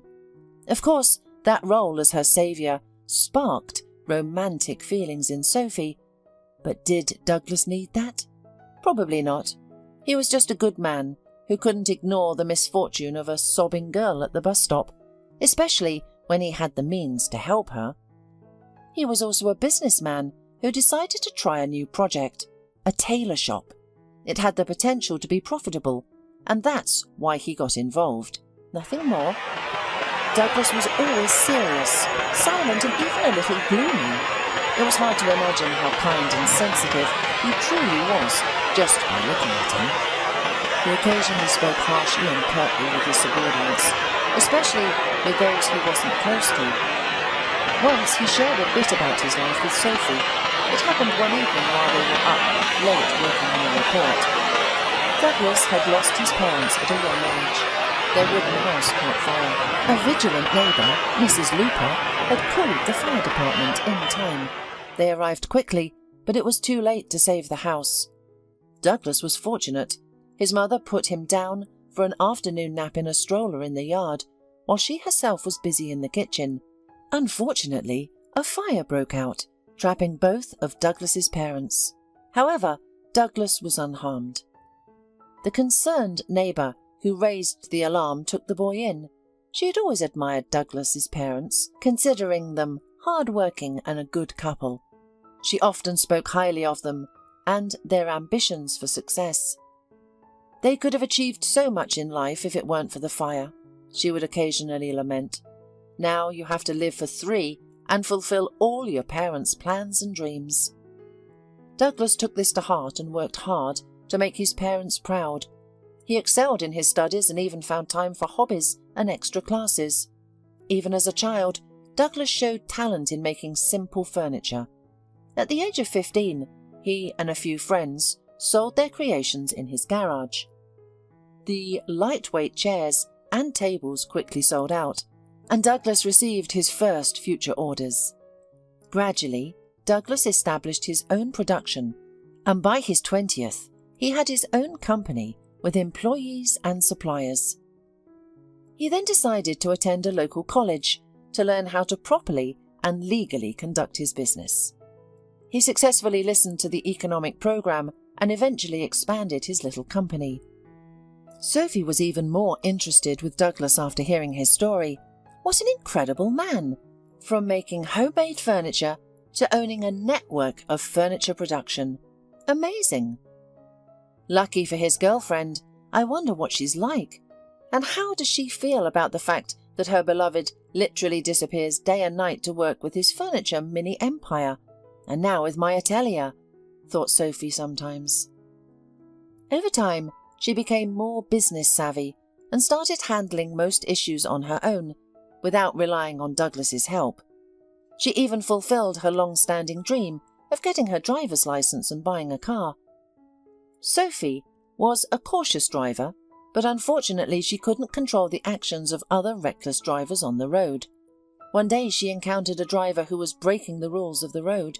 It happened at an intersection, and the airbag failed to deploy. Sophie hit her head on the steering wheel, resulting in a minor forehead injury. An ambulance arrived and took her to the hospital, where she received a few stitches. As Sophie sat in the treatment room and the surgeon worked on her forehead, because of the painkiller, She wasn't feeling any pain, and her mind was preoccupied with the damage to her car.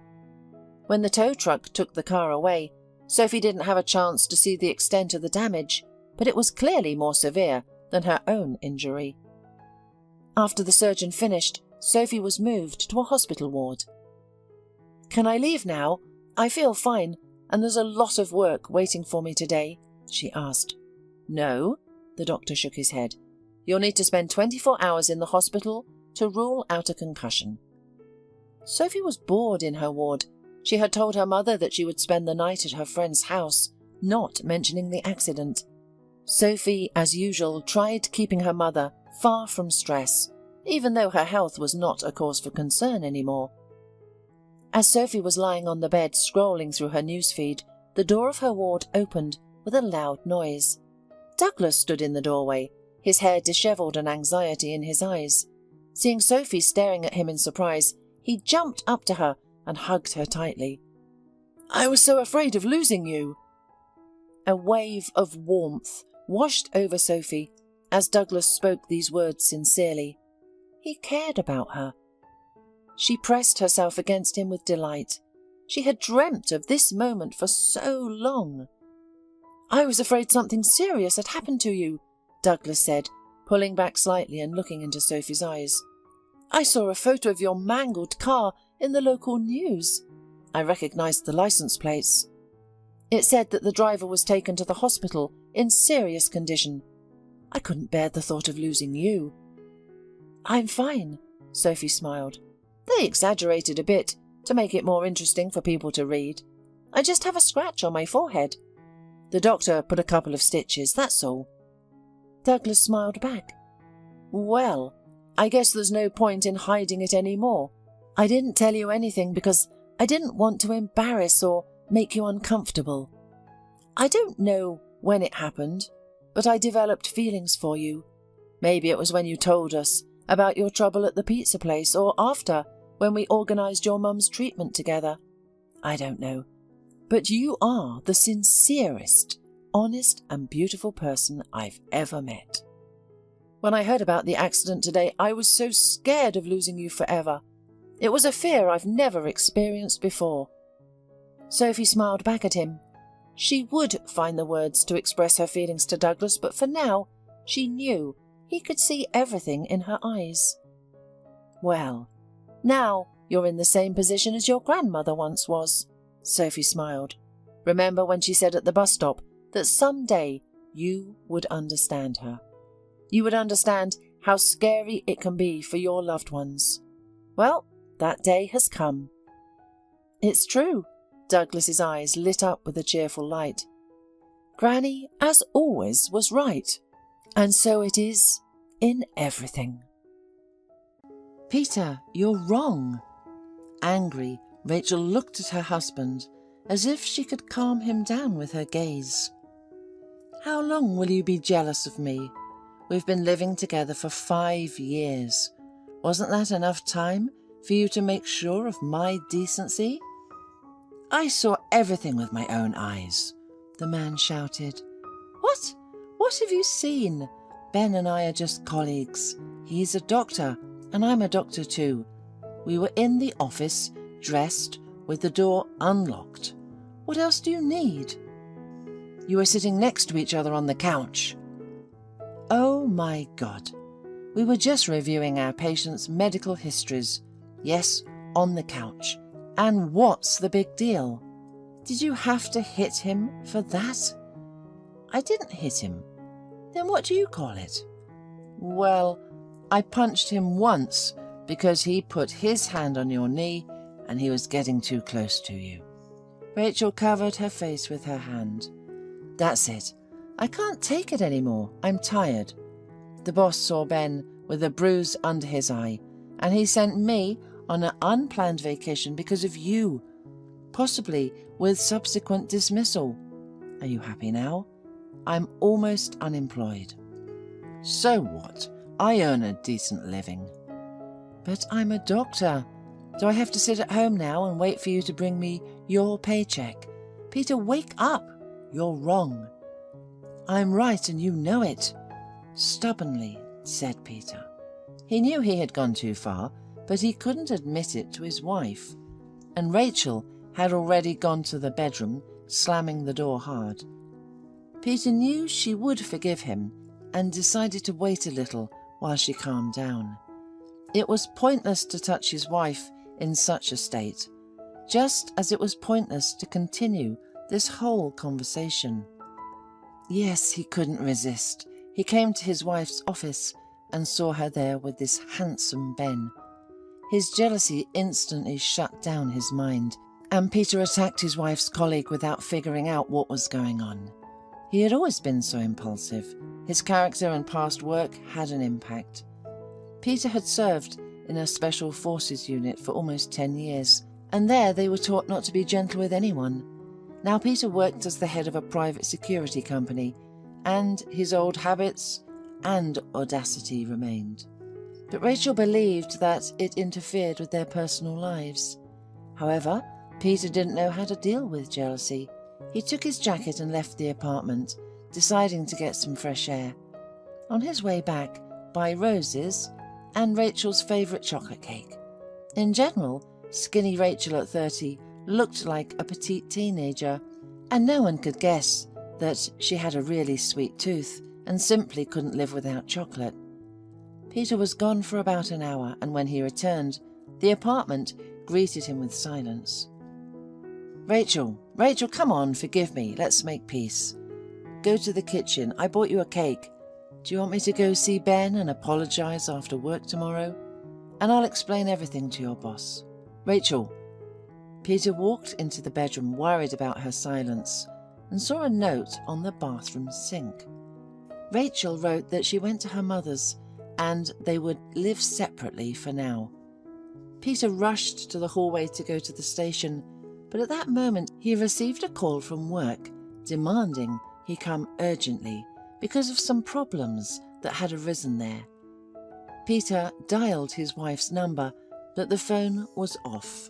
Okay, I'll take care of business and come to you myself, he promised, the portrait of his wife hanging on the wall. Sorry, I just love you so much. Meanwhile, Rachel came to her mother's village, but in order not to worry her, she did not complain about her husband, saying that she just decided to visit her and take a rest. They had lunch together, and then Rachel decided to go to the local paramedic station where her friend and classmate Helen worked. She could talk to her about everything and pour her heart out. Helen was raising a little daughter alone, and something did not work out with her husband, so she could understand her better than anyone else. Helen was pleased to see Rachel. She hugged her tightly and then said, "Listen, I don't have any patients today, but the workday isn't over yet. Let's do this. You put the kettle on, and I'll quickly go to one address where I need to give an old man a shot. I was just about to leave. It's good you caught me. And on the way back, I'll stop by our local confectioner. She bakes cakes and various pastries. Such delicious ones. She always has ready-made sweets. I'll buy us some and return in 20 minutes. Then we'll talk properly. Anyway, I took my daughter to her grandmother's for a few days, so no one would disturb us from washing the men's bones." Rachel laughed and waved to Helen. "Run, just don't be late. I can't wait to speak with you." "Yeah, I'll be quick." "Wait, what about your suitcase?" "I don't need it. Besides, everything is at Mr. Wells." The kettle boiled, and Rachel turned it off. She then sat down at the table and started looking through the magazines lying on the table. Suddenly the door opened, and a bearded man in a thick sweater, khaki pants, and boots appeared in the doorway. "Doctor, quickly! There is a forest behind the village. A woman feels bad. She's having trouble breathing."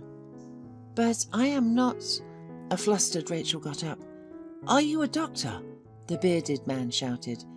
"Yes." "Well, what are you waiting for? She's dying." Without waiting another second, Rachel put on her coat, grabbed Helen's medical case, and ran after the stranger. They quickly found themselves behind the village. But when a breathless Rachel stopped to catch her breath and asked, "Is it far to the victim?"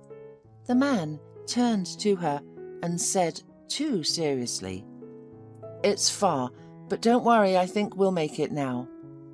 Only now did Rachel realize what a stupid thing she had done. She was with a stranger in a deep forest where no one would be able to come to her aid. "What do you want?" she shouted. "Why have you deceived me?" "I didn't," grinned the man, and then he turned and with a deft movement pressed the handkerchief to Rachel's nose. She cried out, dropped the case, and fell unconscious into the arms of her tormentor. When Rachel came to her senses, she realized that she was being carried somewhere. She was gagged and unable to call for help. And who could hear her in the forest, in total darkness? Tears flowed from her eyes. She tried to move to see how tightly she was bound. "Don't try anything or I'll have to shut you up again." Rachel sobbed and fell silent. Her head ached badly. Her hands and feet were stiff and bound, and branches whipped her face now and then. He walked so quickly and confidently that Rachel realized he knew all the paths in the forest, and it would not be easy to escape from him. But suddenly there was a dog barking and then some knocking, and in another 10 minutes the beardy man brought her to a hut and threw her off his shoulders onto a hard bedstead. "Lie there, I'll be right back," he said in a coarse, tired voice. "And don't you dare make any noise, or I'll kill you. Do you understand?" Rachel nodded. It seemed to her that at least an hour had passed before he came back. All this time, Rachel thought of her husband, Peter. He was strong and brave. He never allowed anyone to offend her, and he was always there for her. If only it weren't for his jealousy. But in fact, he never bullied her, not even out of jealousy. Of course, she never gave him a reason, but sometimes he didn't like the looks men would throw at her. But that's normal, isn't it? Of course, he overreacted when he saw her and Ben sitting on the couch next to each other. And, on the other hand, who knows what she herself would think if she saw Peter next to some woman? "Oh my goodness," mentally moaned Rachel. "How stupid I am! And I should have just talked to Peter. He loves me. I love him very much too. And what will happen to me now? Will Peter ever find me again? Is it really the end?" As if in confirmation of her thoughts, the front door creaked open, and the strong hands of the harsh stranger shook Rachel. The ropes binding her feet fell to the trampled earthen floor. "Let's go." Rachel's eyes widened with terror. But what could she do against this thug? The night was so dark, as if someone had spilled ink, and Rachel couldn't make out where she was. When the beardy man pushed her into the warm, damp room, however, she realized she was in a bathhouse. "Undress," the strange man ordered her. Rachel shook her head desperately, and the man looked at her in surprise. Then he realized what she was thinking and showed his teeth again. "Oh, don't be afraid. It's not me who needs it. My wife does. Her labor is hard. I'm afraid she'll die." At the same moment, Rachel cried out because he pulled the gag out of her mouth, but he did it awkwardly and hurt her.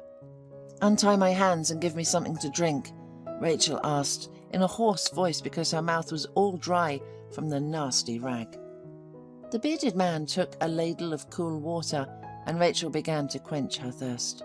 Then she looked up at him. "You're crazy, and I'm not going to do anything. Why did you have to kidnap me? And now you want me to help you? You brought me here by force, and I have no idea what you were hoping for. Who knows? Maybe your wife needs to go to the hospital. What can I do here alone?" Rachel thought the man was about to get angry, but he sank to the floor, wrapped his arms around his head and spoke softly. I can't go to the hospital. Here, we have other rules. And we can't have doctors here either. If someone is sick, my father cures him himself. He's the head of our community. He can do a lot. He knows everything. He brews herbs, and he puts the sick in the bath. But he couldn't help Monica and said that everything was God's will.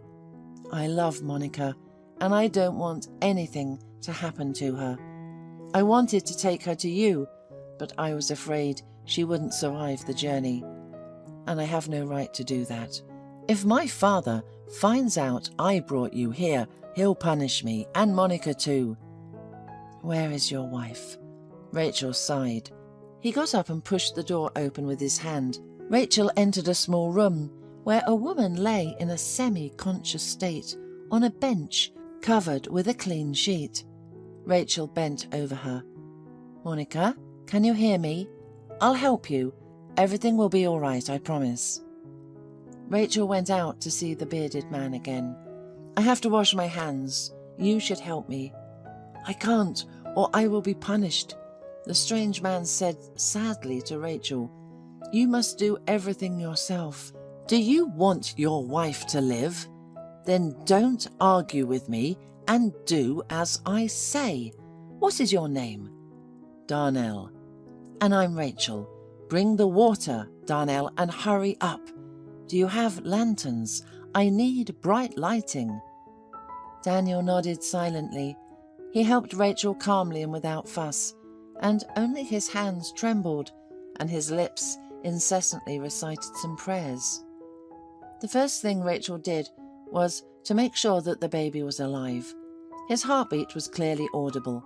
That meant that she had 2 tasks, to save both mother and child. For 2 long hours, Rachel fought for the lives of Monica and the baby. And then there was a quiet squeak from Darnell's newborn son. Rachel cut the umbilical cord, examined the child, wiped him, wrapped him in a clean cloth, gave him to the farmer, told him what he should do, and went back to his wife. It was quite dawn when a deadly tired Rachel smiled weakly at Darnell. It's all right. Monica is sleeping, but she will wake up soon. Prepare her some warm tea and something to eat. She needs to gain strength. The baby is too big for her. We're lucky that there's nothing pathological. Your baby's literally a giant. Rachel leaned over the sleeping baby. And so cute. Darnell knelt down in front of Rachel and stretched out his arms to her, saying, Thank you for everything. Thank you. Suddenly, there was a heavy knock on the door, and a muffled male voice demanded, Open up. Darnell jumped to his feet and scurried about the room, then yanked open some trapdoors in the floor and, shortly after, had Rachel down there. Be quiet, please, he whispered pleadingly, otherwise we'll have trouble. Rachel realized she was in some sort of pit and groaned. Had nothing ended yet? She heard voices above, including female ones. Rachel quietly lowered herself to the ground, rested her head on her hands, and fell asleep, unable to fight her exhaustion and frayed nerves any longer. She dreamt of Peter. He walked along the seashore towards her, holding their little one in his arms, who was babbling and laughing, and Rachel was laughing too. Little did she know that, at the same time, Peter had arrived in the village and was rushing through all the streets, asking if anyone had seen his wife. Nervous, Helen did not understand what was happening and where Rachel disappeared. She didn't notice immediately that her medical bag was missing. When she realized it was gone, she immediately ran to Peter. We need to report this to the police, she told him. I've already been there, and they say they can only take the report after 3 days, and nobody will start searching before then. They say Rachel, being a grown woman, may have gone off on her own, or perhaps found another man.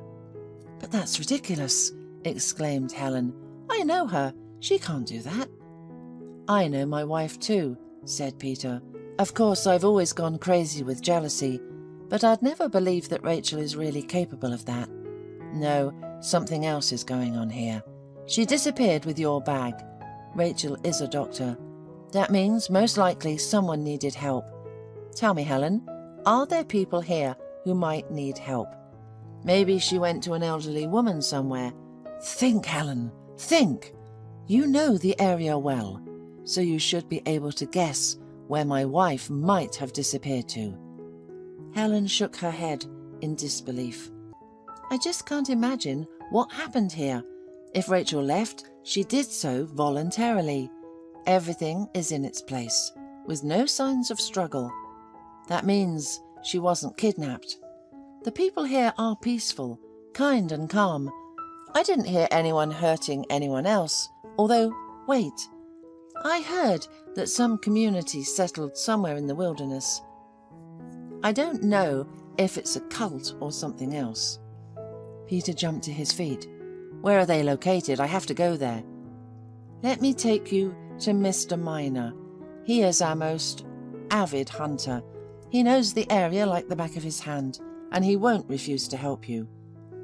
Mr. Miner turned out to be a sturdy old man with kind, clear eyes. It's not a cult. It's people who refused the benefits and evil of civilization, he explained. They live in their own community, almost without any contact with the rest of the world. Only their leader can make decisions related to interacting with people. Well, if they need to buy something, for example, then he sends someone to the nearest village where there is a store. But they don't accept medicine, so it's unlikely that your Rachel is needed by them. Still, Mr. Miner, take me there, Peter begged. I won't rest until I find my wife. I'm afraid they won't even talk to us. Mr. Miner shook his head. But if it's necessary, then it's necessary. Alfred, the leader of the community, looked surprised at the guests brought to him, then waved his hand and remained alone with them. What do you need here? He asked calmly, looking at Peter and his companion, whom he knew. You know, Mr. Miner, that we don't have any dealings with the outside world. We don't need doctors.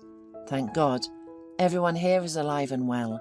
Look for your Rachel somewhere else and go in peace. I must inspect everything, demanded Peter. No one will allow you to do that, smirked Alfred. Then I will come back with the police. Come back if you have permission, nodded Alfred. After waving goodbye to the uninvited guests, as soon as they disappeared, Alfred walked calmly and steadily to his son Darnell's house and closed the door tightly behind him. Is that you? He asked sternly. Did you violate our rules? Did you bring the female medic here?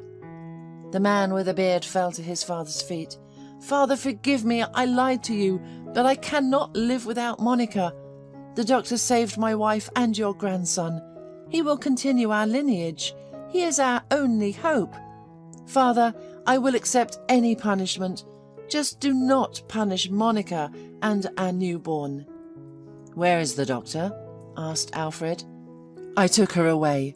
I showed her the way to their village. She is already home. Alfred closed his eyes, pursed his lips, and placed his hand on his son's shaggy head.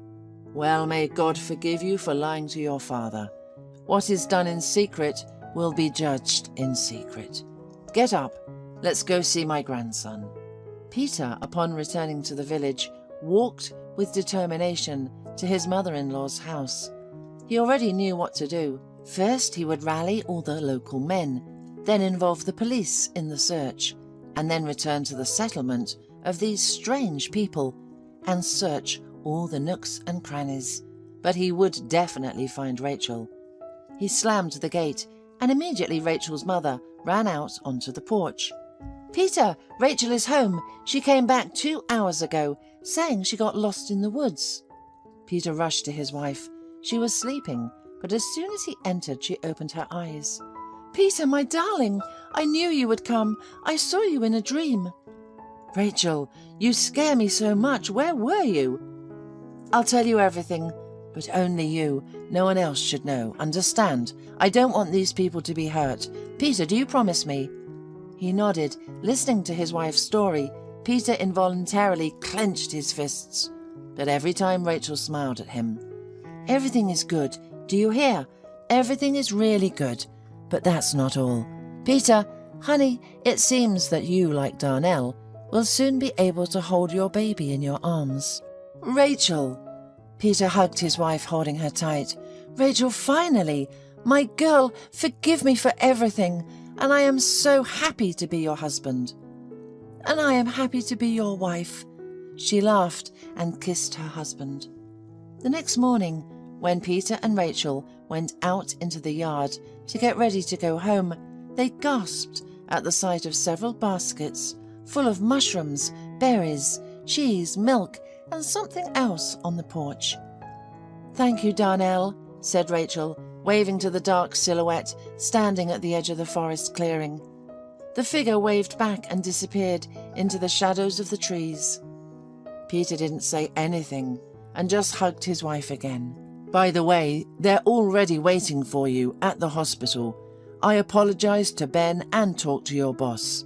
He understood everything and said you should be back to work on Monday." "Well, that's great.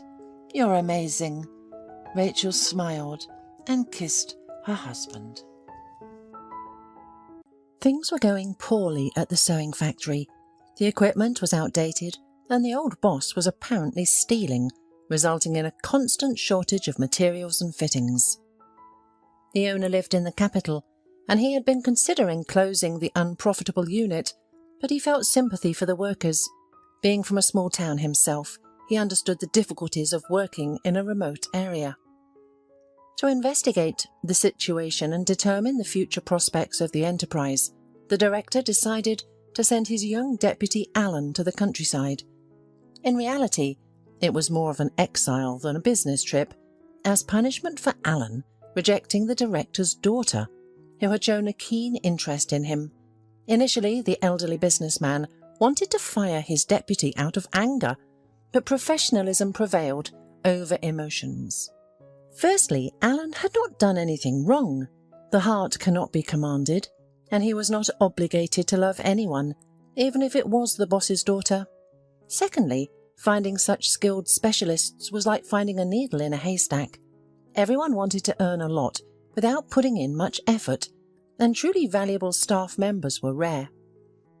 And so Alan found himself in this remote town. Being a native of the capital and accustomed to comfort since childhood, he was slightly shocked by the lifestyle and mentality of the people in the hinterland.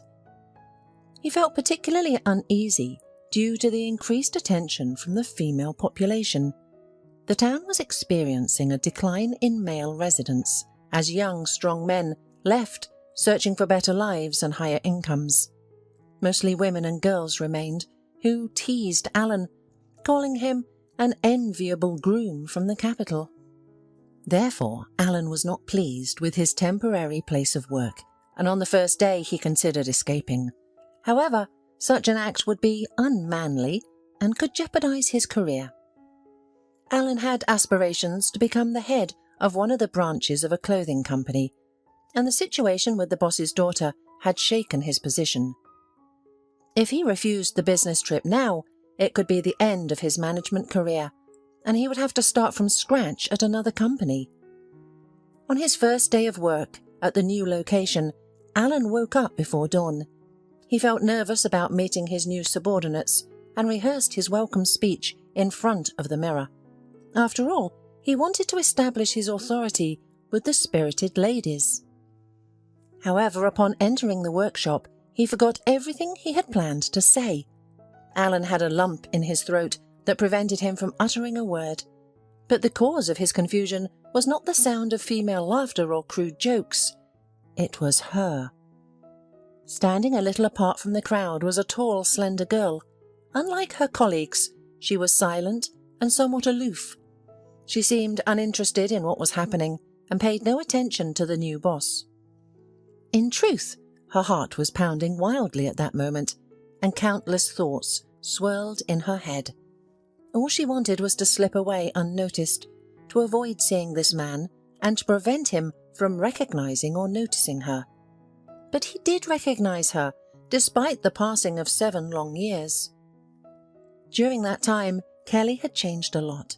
She had wrinkles at the corners of her eyes and had cut off her once luxurious long hair. However, the intelligent gaze of her green eyes, her bold expression, and the wrinkles on her nose remained unchanged. Alan could not have been mistaken. It was the same Kelly whom he had loved with all his heart, the one he had yearned for over the years and felt so deeply offended by. Kelly did not remember her mother and only knew her face from old photographs. Her mother had died in a car accident when the girl was just 2 years old. Overwhelmed with grief, Kelly's father didn't know how to go on, so he decided to move to the hometown to his mother. After all, the grandmother was the best person to care for an orphaned little girl. Mrs. McKay truly became a mother figure to Kelly during the early years of her life. However, when the girl turned 6, her grandmother passed away from heart disease. They say the road to hell is paved with good intentions, and that was certainly the case this time. Before her death, Mrs. McKay did something foolishly kind for her son and granddaughter, as she thought. She had long been eyeing Brenda, a young widow who lived on a neighbouring street. The elderly woman believed there was no better candidate to be her son's wife. Brenda was beautiful, hard-working, decent-looking, and most importantly, childless. Mrs. McKay saw that as a crucial factor. She believed that since Brenda had no children of her own, she would surely love Kelly and would never deprive her of anything. And for John, Brenda would be a loyal wife, as she had not met anyone else in the 5 years since her husband's death. "She's not slutty, that's good," Mrs. Kay reasoned. On her deathbed, as her last will, the elderly woman ordered her son to marry Brenda. By nature, John was a weak-willed man who did not know how to fight with circumstances and always swam with the flow. For him it was important to have someone near, to have the house cleaned and cooked, and to have his daughter under supervision. Well, why not Brenda? John thought. After all, she is a beautiful, strong woman. Although she was a bit older than him, such conventions never bothered him. Besides, after John's mother died, Brenda volunteered to help him with his daughter and began to visit him, to clean up, cook, and play with the girl. At first, she came to John once every 3 or 4 days, but then she started visiting more often and eventually moved into his house. This transition happened so naturally and unobtrusively that John didn't even notice how Brenda went from being a simple neighbour to almost a full-fledged member of the family. John didn't even have to propose marriage to her. Brenda herself initiated the conversation and took care of all the bureaucratic matters. However, once the signatures were in place and the rings were exchanged, the situation in the house changed drastically. Having become John's lawful wife and mistress of the house, Brenda transformed from a woman into a real fury. However, this change mainly affected Kelly, who now had a wicked stepmother, just like in Cinderella's fairy tale. Brenda often shouted at the girl unnecessarily and burdened her with household chores that were beyond her age. If Kelly failed to do something, Brenda scolded her harshly and punished her by putting her in a corner. Eventually, she even started physically abusing her. At first, Kelly sought protection from her father, her only family member. John was deeply outraged when he learned that his new wife was exploiting and abusing his only daughter. However, when he confronted Brenda about it, she completely turned the situation around. "Of course, Kelly doesn't love me. She is jealous of you. That's why she's making up bad stories about me. You have no idea how she torments me or the intrigues she creates while you're at work. But I endure it all. I don't scold the poor orphan, and I don't complain to you. And now you come and accuse me of all mortal sins." Brenda sobbing uncontrollably, collapsed onto the sofa, and John, bewildered, rushed to comfort her. "I'm sorry, darling. Oh, I swear Kelly will get what she deserves for deceiving me," he nervously repeated, stroking his weeping wife's shoulder. Kelly was watching this scene through the slightly open living room door, realized that her father would not support her, and that she would have to endure the abuse from her stepmother. That's why Kelly had no happy memories of her childhood. In her own home, she became a servant, endlessly cleaning, scrubbing and doing other chores. She had no time to play outside, so she had no friends. Kelly only left the house to go to the grocery store or the market, and her stepmother dressed her in such rags that children would laugh and adults would shake their heads sympathetically. When Kelly started school, her stepmother didn't allow her much time to do her homework. As a result, the girl received bad grades, despite being quite intelligent. Over time, John began to notice that something was wrong, but Brenda was skilled in sensing his mood and would act like the most caring stepmother in his presence. In these moments, she treated Kelly so affectionately that not every biological mother could match her tenderness. Although John sensed the falseness of his wife, he chose to push his doubts away. "Okay, I'll kick her out of the house," he thought, "but then what? Who will take care of the house, raise the child? It's better to leave things as they are." Amidst all this hopelessness, Kelly found solace in one thing. While rummaging through the attic, she discovered a dusty chest filled with various books on cutting and sewing, as well as beautiful but faded fabric remnants. These treasures belonged to her grandmother, who used to enjoy sewing when she was young. Kelly began studying these books and eventually picked up a needle and thread. Whenever her stepmother was out of the house or napping after dinner, the girl would rush to the attic and immerse herself in the magical world of patterns and fabric. Once, when Brenda went to the market, Kelly, as usual, began working on her needlework. Unfortunately, halfway through, her stepmother's heel broke, so she returned home to change her shoes. It was then that she noticed the house was quiet and started calling for her stepdaughter. When she received no response, Brenda thought to herself, "What a lazy girl! She must have run off somewhere." Suddenly she noticed that the door to the attic was open, and the ladder, which usually stood elsewhere, was in front of her. When she went upstairs, Brenda saw Kelly, who was working on a piece of cloth and humming a song quietly. It was difficult to understand why the girl's hobby made Brenda so angry. She was generally irritated by everything related to the girl and tried to make her unhappy in every possible way. Without hesitation, the woman snatched the fabric and patterns from her stepdaughter's hands and took them outside. Then she returned and took the books from the trunk. No matter how much Kelly screamed, no matter how much she cried, she could not save her treasure. Brenda burned everything in the middle of the yard. However, Kelly managed to save one brochure with patterns of dresses. She safely hid it in her room and would look at it in the evenings. Yes, the girl was deprived of her favourite hobby, but now she clearly understood what she wanted to do in the future and what profession she desired. Kelly eagerly anticipated graduating from school because it meant she could enroll in a sewing school and escape from her oppressive stepmother and indifferent father. The dream of learning and living a free life warmed Kelly and helped her endure Brenda's bullying. In turn, the woman constantly undermined the stepdaughter's composure. She was aware of Kelly's plans and would often say to the girl, "You won't succeed at anything. You won't achieve anything. You will continue to live here and serve me." But the time came and Kelly realized her plans. Usually people feel homesick when they leave their hometowns, but the girl felt relief at leaving the place where her childhood had been spent.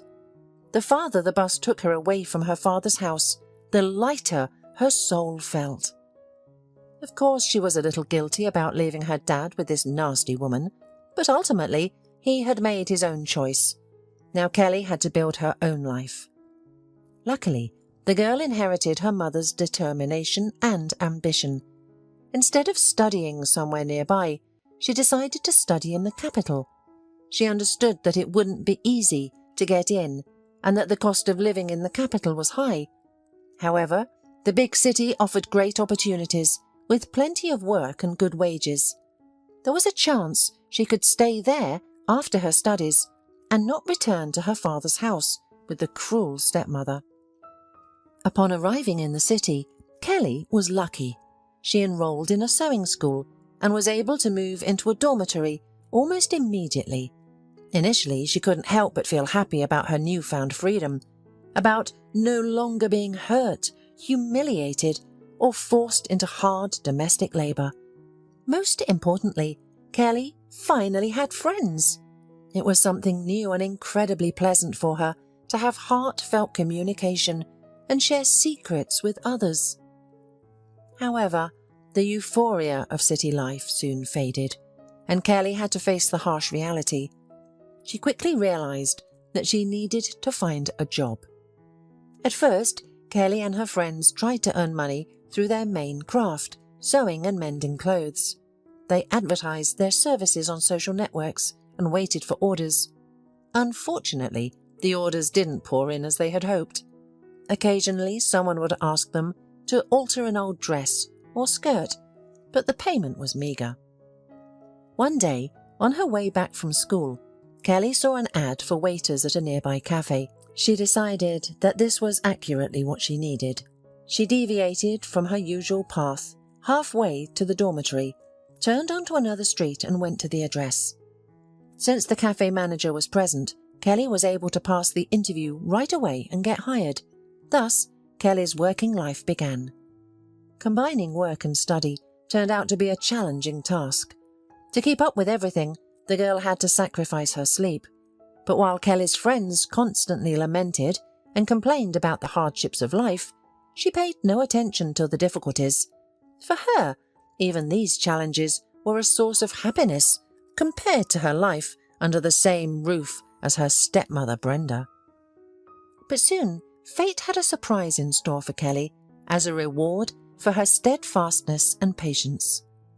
The girl noticed that almost every day a group of well-dressed, polite students would come to the cafe at the same time.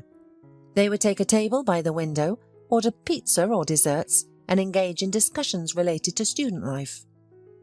One guy with blonde hair stood out from the rest of the company. Kelly was attracted to him because of his funny round glasses, slightly old-fashioned style of clothing and shy behaviour. She heard that his name was Alan.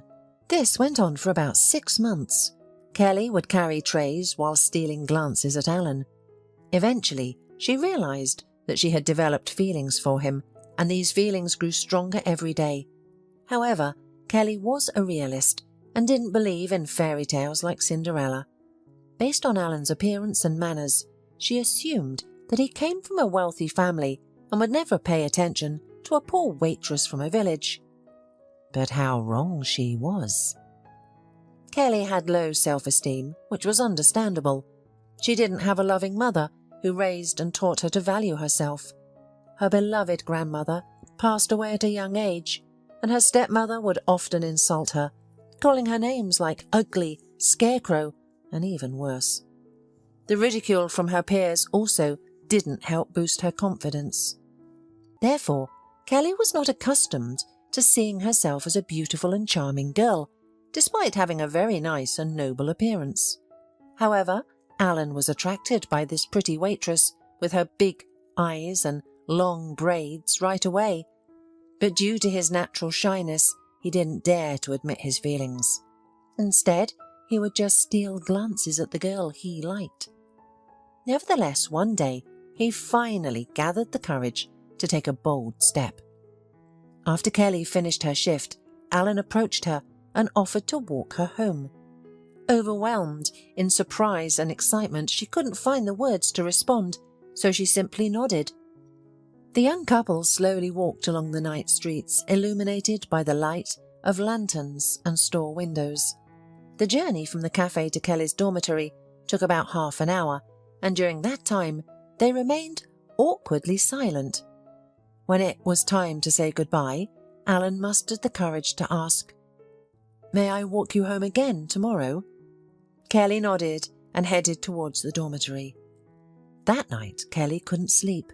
She pondered over what had happened, restlessly tossing and turning in bed.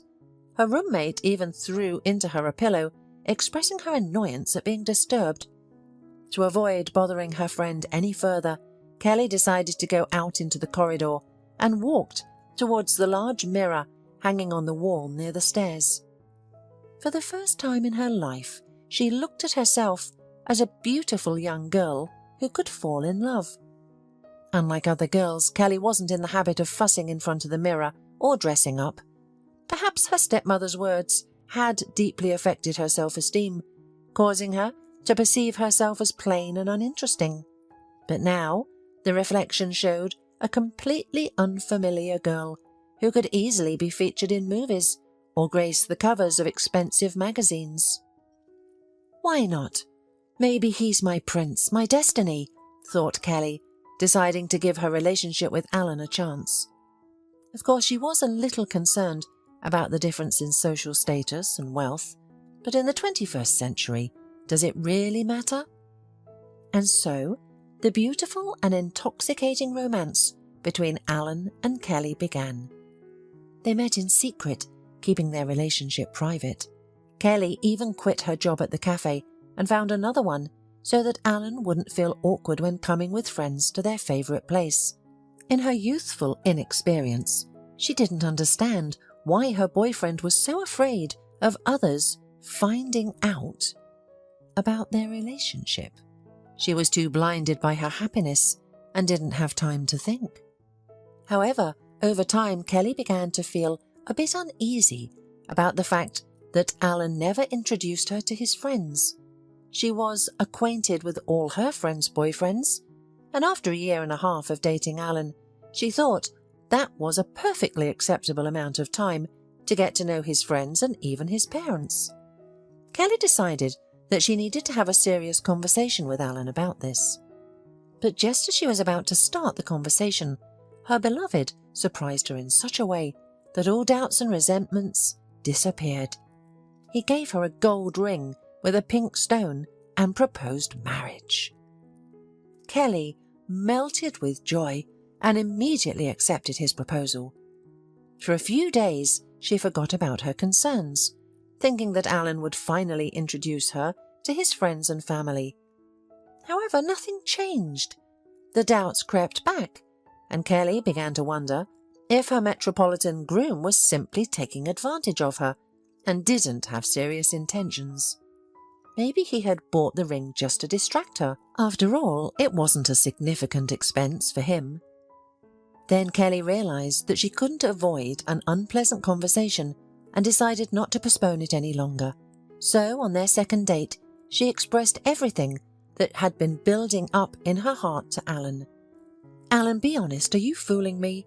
You asked me to marry you, but I don't feel like you're serious about it. If you're not serious, it's better to tell me now and let's part ways amicably." "How on earth did you come to such a conclusion? Do I look like that kind of person?" exclaimed Alan, his face flushed with indignation and resentment. "What am I supposed to think? We've been together for almost 2 years, but I haven't even met your friends. You're going to marry me, but it seems like your family doesn't know about it. Or are we going to get married secretly?" Alan couldn't find the words to respond. Indeed, from Kelly's perspective, his secrecy and indecision seemed suspicious. But in order to not lose the person he loved, he had to confess that he was simply afraid of his mother. Kelly looked at her beloved with surprise and a hint of distrust in her eyes, and he told her what was going on. The thing was, Alan's mother came from a noble background. Mrs. Rainey was the great-granddaughter of a nobleman and was incredibly proud of it. From a young age, she was obsessed with her aristocratic heritage and looked down upon ordinary people. When Alan was a child, he constantly suffered because of his mother's aristocratic ways. She didn't allow him to make friends or play with his peers in the neighbourhood. While other boys were playing soccer and climbing trees, Alan was forced to attend tutors and improve his piano skills. The neighbourhood children teased and mocked him without realising how much he was suffering. When Alan entered a prestigious university, he finally had the opportunity to make friends, as his mother deemed the crowd there suitable. Now he found himself caught between two fires. On one hand, he loved Kelly and didn't want to lose her. On the other hand, introducing her to his mother would lead to a disaster. However, there was no way out. Alan couldn't hide his fiancée from his mother forever, and they would eventually have to meet. And since Kelly was so concerned about it, it had to happen in the nearest future. The conversation between the young people ended on a tense note. They didn't see each other for a few days, and then Alan called Kelly and invited her to his home to meet his mother. The girl felt both pleased and frightened, because she had already imagined his mother as a difficult person. She also felt a little ashamed for accusing Alan of insincerity, but what was done was done. Now it was important not to make a bad impression in front of Mrs. Rainey. Kelly's friends were so heartened by her problem that they all worked together to prepare Kelly for this important dinner. The girls brought their best outfits and jewellery to create an image that would be suitable for meeting an aristocratic family. In the end, Kelly dressed simply but tastefully. She wore a monochrome grey dress with a straight cut and patent boot shoes, which made her look quite elegant. At least in this outfit no one would mistake her for a villager or a student at a sewing school. But despite her stylish outfit, Kelly couldn't hide her lack of self-confidence. She trembled and her hands shook as she imagined the worst scenarios for the meeting. For some reason she believed that Mrs. Rainey would immediately criticise her and treat her poorly. But things turned out differently. Mrs. Rainey greeted Kelly in a friendly, almost overly friendly manner.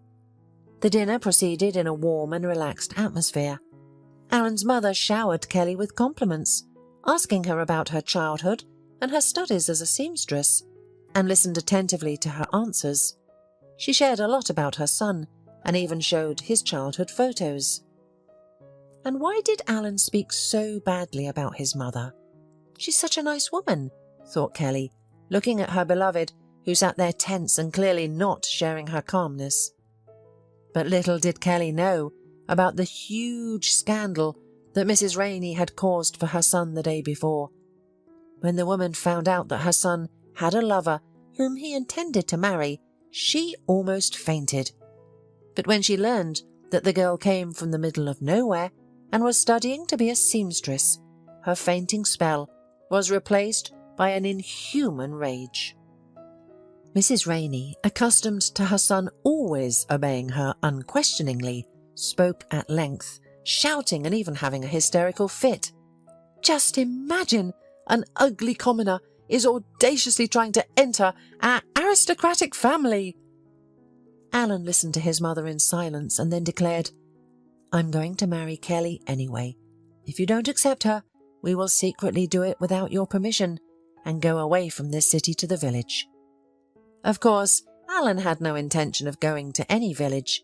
This threat was just his way of trying to influence his mother. After all, she had no one but him, and the thought of losing him terrified her. The manipulation seemed to work. Alan's words had a strong impact on Mrs. Rainey. For about half an hour, the mother and son silently stared at each other, and then they began a tense but calm conversation without raising their voices. Now, Mrs. Rainey listened calmly to Alan and even expressed a desire to meet her future daughter-in-law. Alan felt something was off about his mother's quick change of heart, and when she warmly and cordially met Kelly, it only made him more anxious.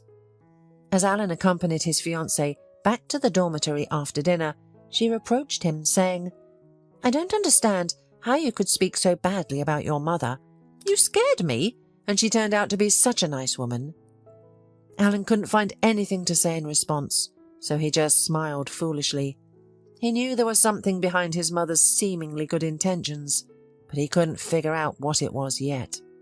Days passed, but Mrs. Rainey's mood remained unchanged. She continued to exude calmness, and Alan gradually calmed down. The lovers continued to enjoy their happiness as if nothing had happened, unaware of what awaited them. One evening, while Kelly and her dorm mates were engaged in evening gossip, there was a knock on the door.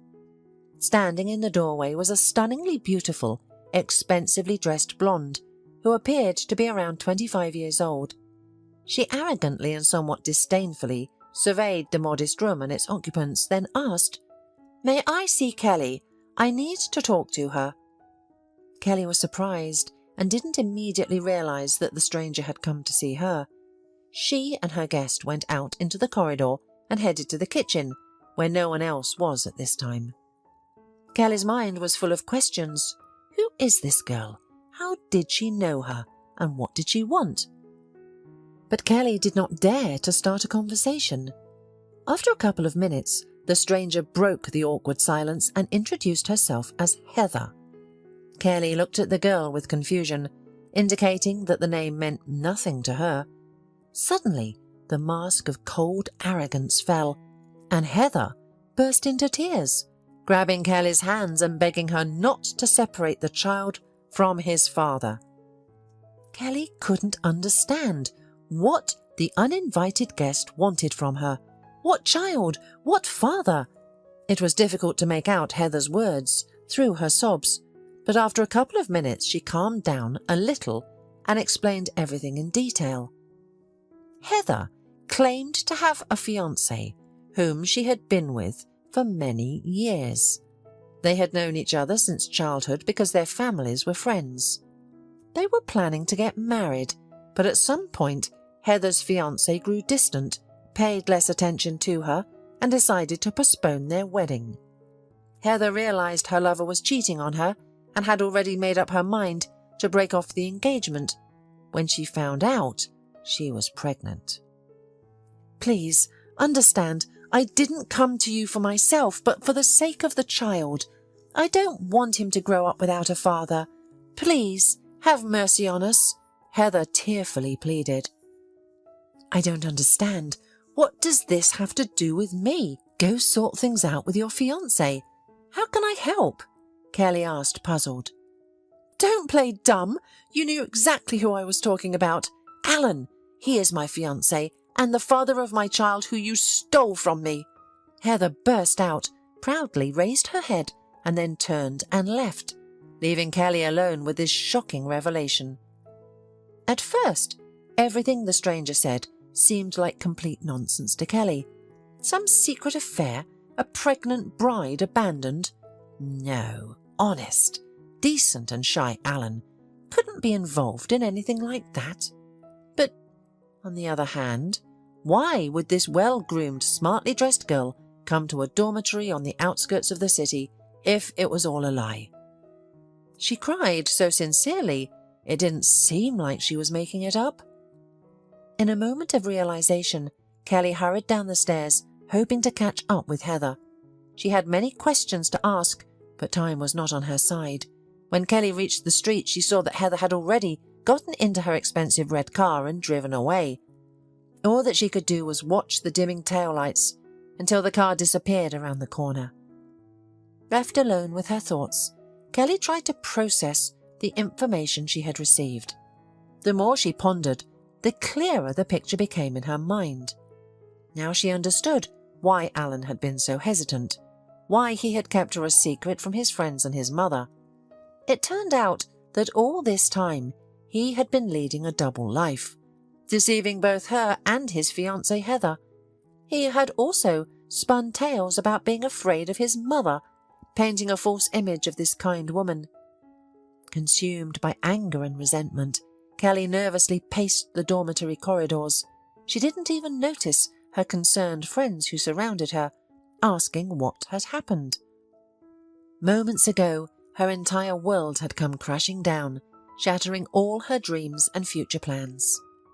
As the initial wave of anger subsided, Kelly regained her composure and immediately reached for her phone. She wanted to call Alan and demand an explanation. But then she changed her mind. She decided it would be better to wait until morning, confront him at the university, and lay everything bare, looking him in the eyes. However, after contemplating the situation further, her pride ignited. Kelly decided that she would later regret multiple times. But at that moment, it felt like the right thing to do. The next morning, Kelly feigned a headache and didn't go to school. Once her friends had left, she got out of bed and started packing her belongings. During the night, she had resolved that she didn't want to stay in the same city as Alan, never wanting to cross paths with him again. True, she didn't have the guts to throw away a few nice trinkets that her lover had given her. The girl squeamishly turned them in her hands and then threw them into the suitcase with deliberate disdain. Once everything was packed, Kelly sat on the bed and contemplated her next move. During the night, she had chosen to leave the capital. With minimal savings, she couldn't afford to simply move to another city and start anew. Returning home to her town seemed to be the only option. Of course, the thought of living under the same roof as her wicked stepmother Brenda terrified the girl, and she also understood that abandoning her studies when she was so close to obtaining her diploma would be foolish. However, pride and resentment overpowered her common sense. Leaving the dormitory with her suitcase in hand, Kelly glanced back at the dull grey building that was her home for a while. Then she took a deep breath and headed toward the train station. By lunchtime the following day, she arrived at her hometown and approached the gates of her family home without notifying anyone of her return. Kelly hesitated on the threshold for a moment before knocking loudly on the door. Her father, visibly aged during her absence, greeted her with joy in his eyes. However, his attempt to embrace her was halted by a harsh female voice calling out from the back of the room. "Who's there?" Moments later, Brenda appeared at the threshold, wearing a gaudy, colourful dress and holding a dirty kitchen towel. The expression on her face upon seeing her stepdaughter was a mix of surprise and displeasure that words couldn't fully describe. She gave Kelly a brief glance before inviting her inside. Carrying her suitcase, Kelly made her way to her room, which, to her surprise, still retained its original appearance. She had expected her stepmother to have cleaned it out and thrown away all her belongings. In reality, Brenda had planned to do so, but she hadn't gotten around to it yet. "You haven't thought about us for so long, and now you suddenly decided to visit us. What's wrong all of a sudden?" Brenda asked.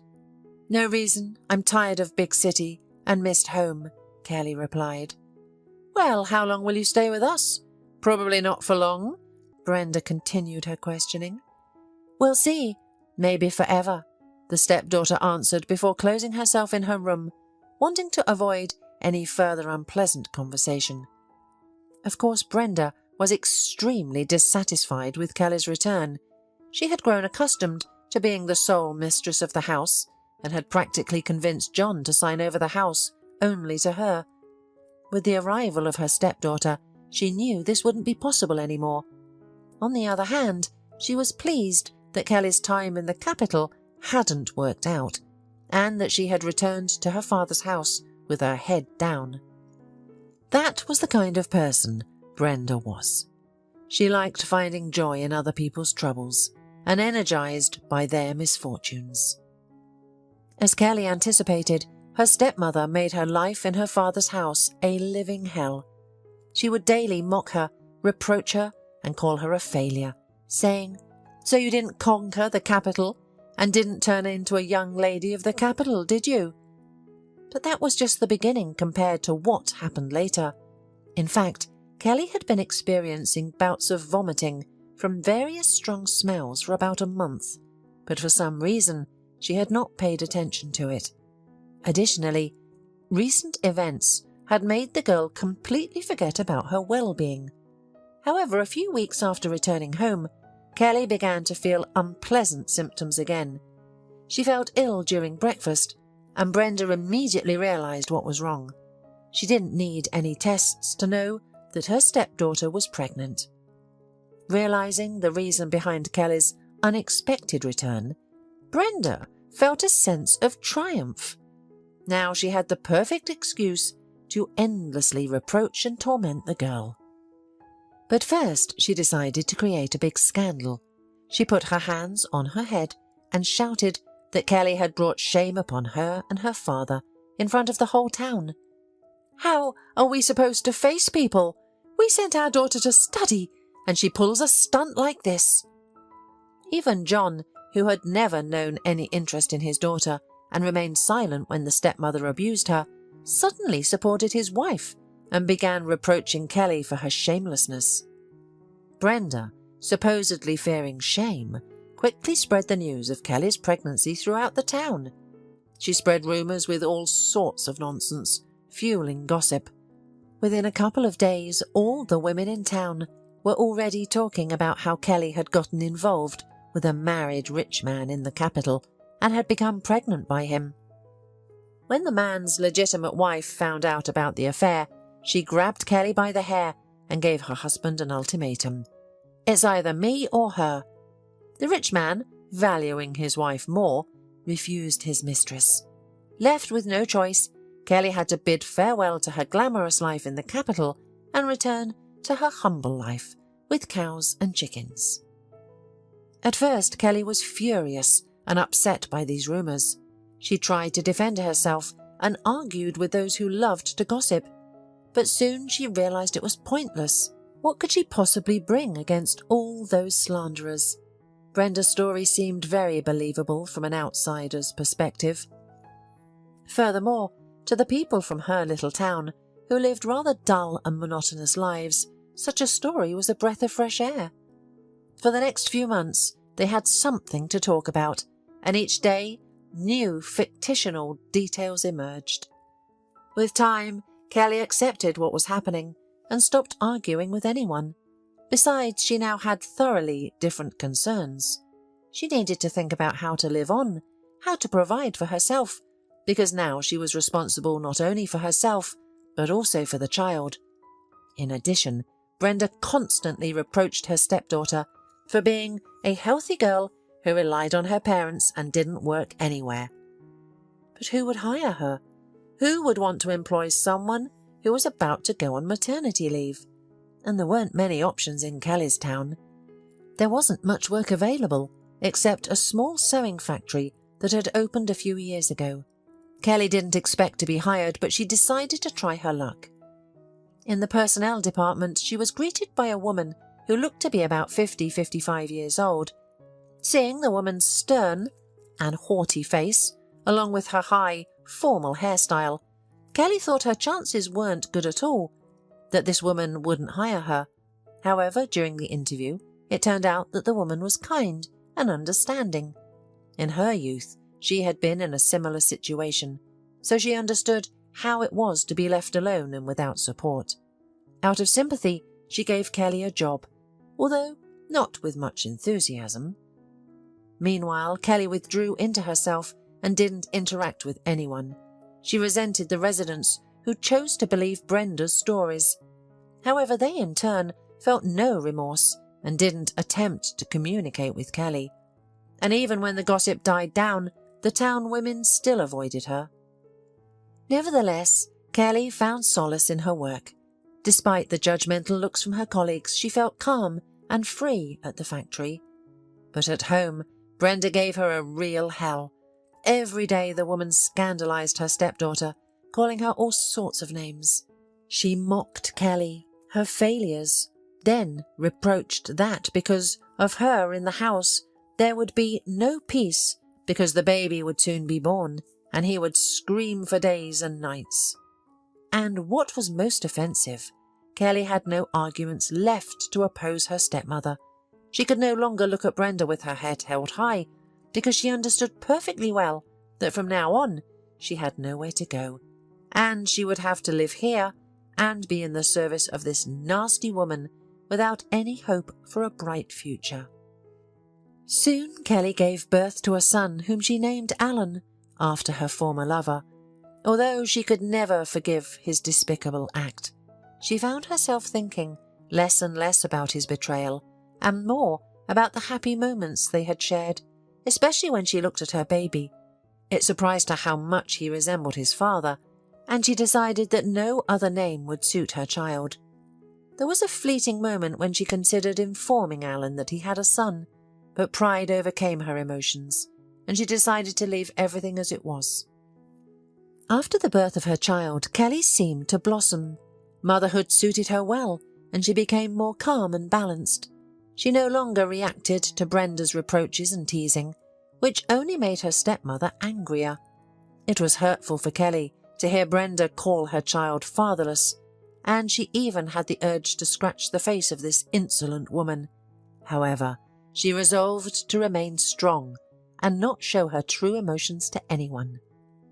When the child turned 1.5 years old, Kelly got him into the kindergarten and returned to work at the factory. She worked with great enthusiasm and dedication, often receiving bonuses, which greatly irritated her co-workers. Not only did she irritate her female colleagues, but she also drew the attention of all the men in the town community. There was no trace of the Kelly who returned from the capital with a downcast gaze and slouched shoulders. She appeared more confident and attractive, and naturally she began to have suitors. However, Kelly did not reciprocate or accept any advances. Some persistent suitors even approached her father to ask for her hand in marriage, but she rejected them with a scandal and eventually discouraged all suitors. The locals believed she was crazy and started to gossip once again. They couldn't understand why this single mother refused to get married. They thought she should be grateful that someone wanted to take her and her child. Little did they realize that Kelly had no need for suitors or husbands. After her experience with Alan, she no longer trusted men and believed that no one else could love her as much. Furthermore, Kelly couldn't comprehend why she should marry someone in town if she had no intention of staying there.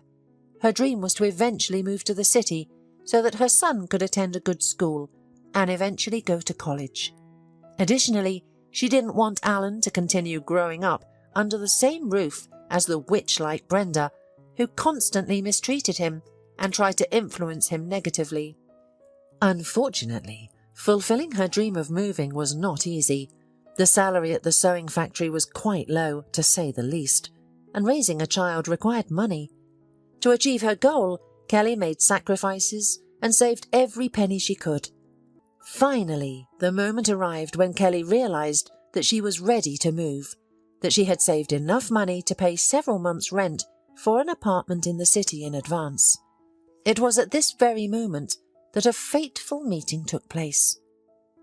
When Kelly saw Alan in front of her, she panicked. She did not know how to react to his appearance, as she both hated and continued to love him. But why was he giving her that cold and arrogant look, as if she were guilty of something? She wanted to disappear or hide somewhere, just to avoid meeting Alan's eyes.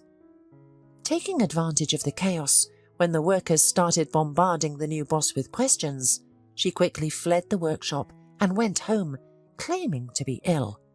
Of course, Alan immediately noticed Kelly's escape. He had been angry with her all these years, and now his anger grew even stronger. Well, she can't run forever, can she?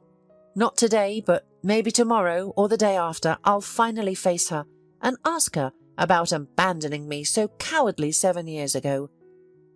Meanwhile, Kelly ran home, locked herself in her room, and cried until evening. For so many years, she had tried to be strong and keep her emotions in check, but with such an unexpected encounter with her past love, all the negativity accumulated over 7 years overwhelmed her. In the evening, little Alan suddenly developed a fever. They had to call a doctor. Naturally, Kelly couldn't go to work the next morning, so she stayed with her son. She informed her boss that she would be on sick leave for the next few days. Meanwhile, Alan was already at the factory. He couldn't focus on work at all. He was waiting for Kelly to come. Well, for obvious reasons, she didn't show up. Pretending to be a strict boss, he started questioning why one of the workers was absent. When he heard that she was on sick leave, he didn't believe it. He was convinced that Kelly was just avoiding him. Suddenly, one of the employees said, "She has a sick child, so she won't be here for a few days." Hearing about the child, Alan became even angrier. So, while I suffered years of loneliness, she wasted no time. She got married and had a child. At that moment, he had no idea of the revelations that lay ahead. While working, the women liked to gossip and spread rumours. Since Kelly was absent that day, her colleagues decided to discuss her. When Alan realised that they were whispering about her, he eavesdropped on their conversations. They spoke in hushed tones, so he couldn't hear much, but he did learn some interesting things. He discovered that Kelly was not married, and it was unclear who the father of her child was. Suddenly, a thought flashed through Alan's mind. Could the child be his? But how could he find out how old the boy was? He couldn't ask people directly. He was still too shy and didn't want to give them cause for gossip. Finally, he decided he had to go to Kelly's house and talk to her face to face. He went to the personnel department and professionally requested the personnel files of the female employees from the workshop, which were not many. Finding Kelly's folder, he memorized her address and went to her after the end of the workday. On the way, Alan pondered what he would say to Kelly, how he would demand an explanation from her. However, when he reached the gate of the house and saw his beloved on the porch, he forgot everything. What happened next left him speechless. Suddenly, a mischievous little boy in blue pants and a green shirt ran out of the house and excitedly ran up to his mother, telling her something. Then the child saw a stranger standing at the gate and looked into his eyes intently. Suddenly the boy smiled and with a joyful cry of "Daddy!" rushed towards Alan. Kelly was confused and tried to hold the child, but it was too late. Now all the cards were on the table. It turned out that all these years, Kelly had kept a single photo of her and Alan together. They looked happy in the photo, so she couldn't bring herself to tear it up or throw it away. When the boy grew up and started asking about his dad, Kelly showed him the picture. Of course she couldn't tell her son about the betrayal, so she simply said that his father was far away, but someday he would definitely come. Now Kelly realised that she couldn't delay it any longer and that they needed to talk.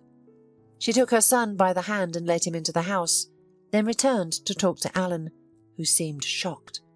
They walked away from the house and into a linden grove, where no one would see or hear them. Alan was the first to break the silence with a question. "How could you hide my child from me?" "Just as you could hide your pregnant fiancé from me," blurted out Kelly, turning away resentfully. They began to shower each other with reproaches until they realised how they had been deceived. Alan swore that he didn't know and had never known anyone named Heather, but based on the description, she resembled Monica, the daughter of his mother's best friend. Apparently his mother had orchestrated this whole performance to get rid of her unwanted daughter-in-law, and it worked. True, she later scolded herself repeatedly for making her son unhappy because he never loved anyone else or built a new relationship after Kelly left. On her deathbed she repented for what she had done, but couldn't confess everything to her son. Once everything became clear, Kelly felt extremely ashamed of how foolish and inconsiderate she had acted 7 years ago. It was terrifying to think that because of her foolish pride, she had deprived herself of the man she loved and left her son without a father. If she had called Alan back then, everything would have turned out differently. But the past couldn't be undone, and old mistakes couldn't be corrected. Now they had to think about the future and find a way to rebuild their relationship. Alan was angry and resentful towards Kelly. He couldn't forgive her for those lost years, so for some time he didn't speak to her. However, he visited his son every day and spent a lot of time with him. Additionally, he had to face Kelly at work, and at some point, their old feelings reignited with renewed vigour, overshadowing their past grievances. 7 years later, the lovers reunited, giving people something new to gossip about. The locals, who knew nothing about Alan and Kelly's relationship, came up with all sorts of stories. But the happy couple didn't care at all. Soon they quit their jobs and left with their son to build a happy life in a new city where nothing reminded them of the sorrows they had experienced in the past. Outside the window, the endless autumn rain drizzled, creating a chilly and gloomy atmosphere that perfectly matched Courtney's mood. The work moved monotonously but briskly. The order was easy, the model was standard, and the fabric was obedient. As the sewing machine clattered, her thoughts smoothly drifted to the world where she felt cosy and comfortable, the world she had shared with Matt. Those had been the best 10 years of her life with her beloved husband. She hadn't needed to spend hours on the sewing machine just to make ends meet. She hadn't had to take responsibility for the family's survival or deal with a multitude of complicated worldly issues. Matt was, without exaggeration, the ultimate man's man, attentive, caring, responsible and active. Courtney had lost her parents at an early age and had experienced the harsh realities of life to the fullest.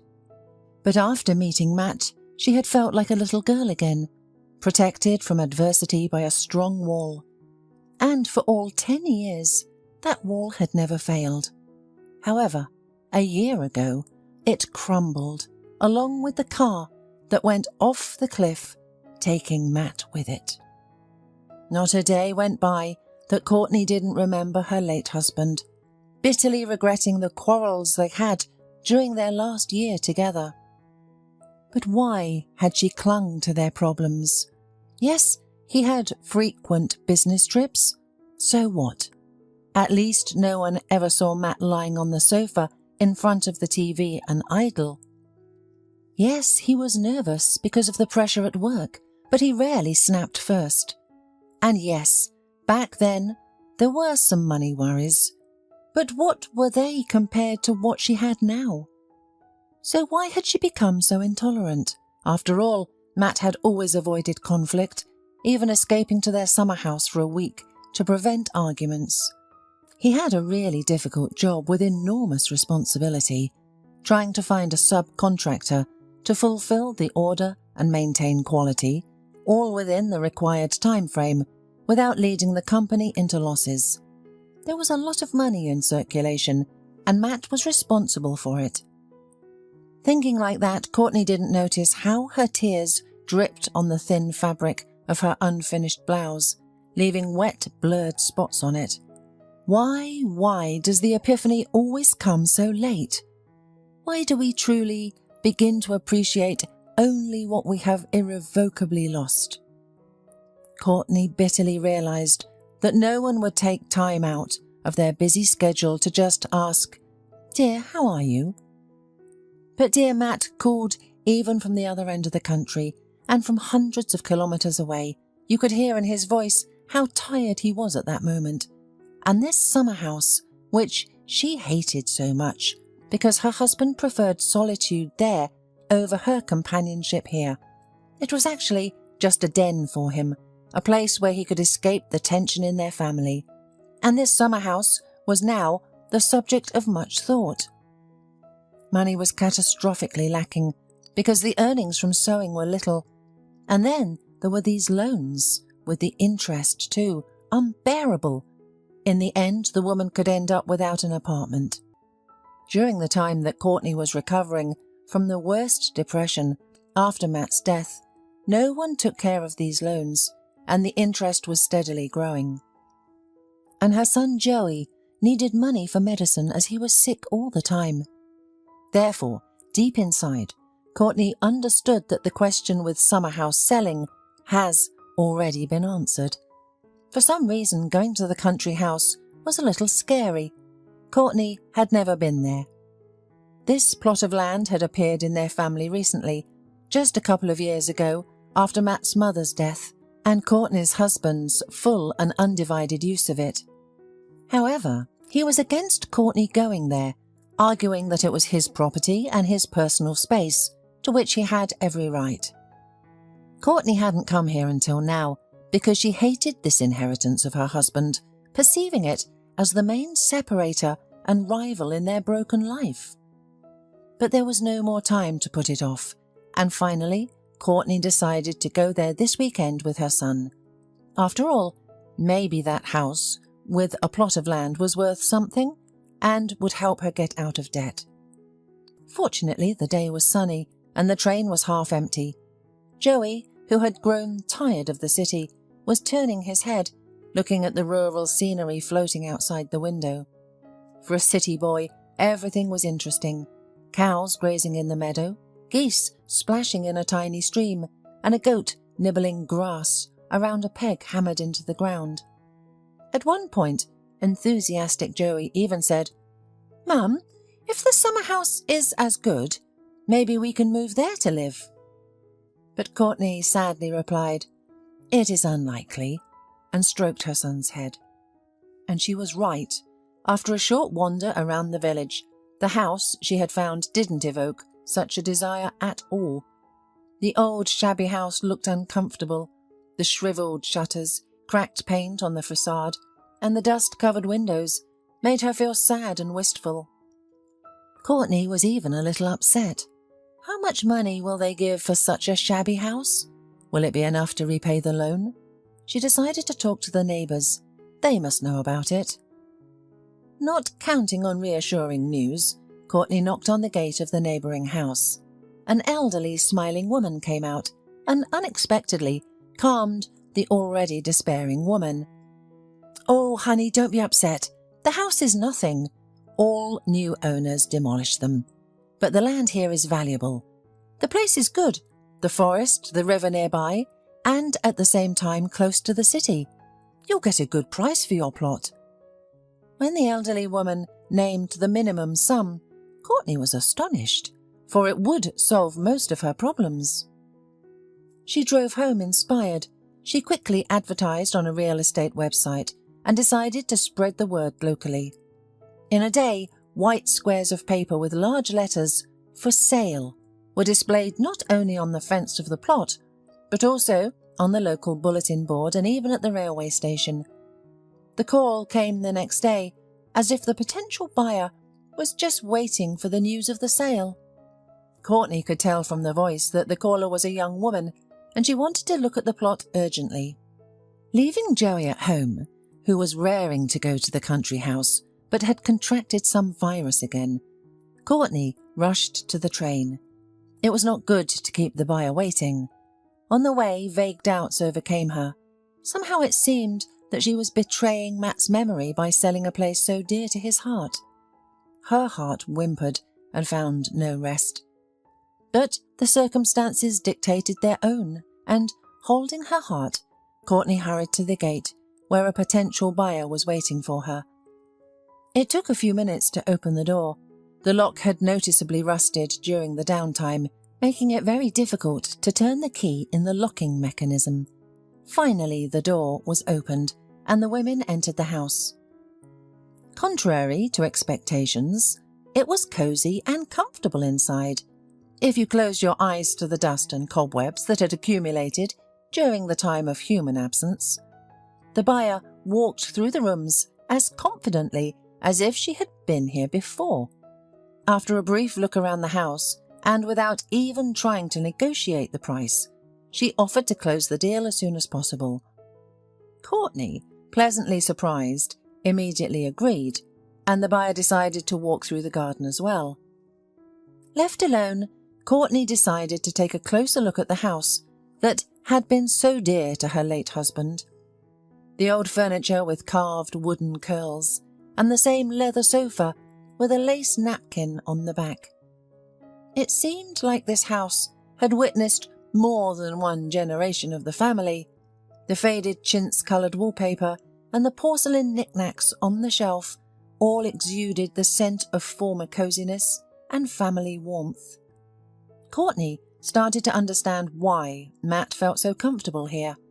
The house preserved the memories of previous generations, who understood the value of a home and were not burdened by the current frenetic pace. Suddenly, her attention was drawn to a half-opened black paper. Carefully, Courtney pulled out the bag and peered inside. It contained a collection of photos of her and Matt from different years. There they were, not yet married, enjoying a park ride on the Ferris wheel. Then their wedding, with Courtney signing with a trembling hand, and Matt, young and in love, unable to take his eyes off her. There was a photo of 3-month-old Joey, lying on his stomach and smiling with his toothless mouth. And another photo of them, all grown up, riding a boat together. A whole life passed before her eyes, happy, carefree, and intending to last until old age. Suddenly, Courtney's hand trembled. She was holding a very recent photograph from last year, judging by the date, which showed Matt with a young woman and a baby in his arms. Upon closer inspection, she was shocked to see that the woman, who now walking in the garden and was about to become the new owner of the house, was standing next to Matt, smiling and beautiful. Courtney's heart sank. So that's why Matt hadn't been home for weeks. That's why he never called her to come here and even resisted it. How could he? It would have been better if he had just left instead of living like this with 2 families. She had always believed that her husband couldn't lie, yet she was always a terrible judge of character. Anger, mixed with bitter disappointment, clouded Courtney's mind and prevented her from shedding angry tears. At that moment, footsteps were heard on the porch, and the woman from the picture entered the room. Courtney gasped, overwhelmed by the feelings. "You! It's you! How dare you intrude into our lives, and now into our home? Why did you want my husband? Why did you ruin our lives? Did it make you happy?" Courtney, maddened by the unexpected discovery, believed that it was because of this damn woman that all their quarrels with Matt had started. She thought it was because of her that Matt had fallen off the cliff, unable to bear the strain of living in 2 houses. "Wait," said the strange customer surprisingly calmly. "I understand your feelings, but please listen to me carefully. I will tell you the real story of the events that took place. It is somewhat different from the thoughts that arise when you look at the photo. Let's get acquainted first. My name is Maggie, and I know your name and who you are." Courtney was discouraged and silent. Maggie's calmness confounded her. A woman who had been brought out into the open would not behave like that. So, after a pause, Courtney pulled herself together and nodded to Maggie, saying, "I'm listening to you attentively. Okay, I was married to a rather wealthy man. However, this did not bring me any happiness. If I had been older and more experienced, I probably would have figured everything out and not married him at all. But I was completely naive, and he was self-confident, self-sufficient, determined, and much older than me. At the time, it seemed to me like reliability and strength. But the power turned out to be very destructive. Rapidly after the wedding, the gallant cavalier turned into a domestic despot. He considered me as much his property as his house, his car, and his firm. Even the security guard had more personal independence because he could resign from his job. I was condemned. Sentenced to hang on his every word. Sentenced not to have any opinion of her own, but only to listen with the instinct of a chained animal to all the nuances of his mood. I couldn't have anything personal, no friends, no relatives, no interests, not even pocket money. Only he, my lord and master. At first I loved him, attributing his difficult behaviour to the challenges he had faced, and even naively hoped to soften him with my love. But all hope abandon ye who enter here. It turned out to be a complete utopia. I still don't know exactly what in his life caused such inferiority and thirst for absolute and despotic power. At first, the hardships were only mental, and then he began to assault. That was the first time I tried to leave, but I was caught halfway and brought back. For science, I still have a scar from a cut with a broken whiskey bottle. And then I realized I was pregnant.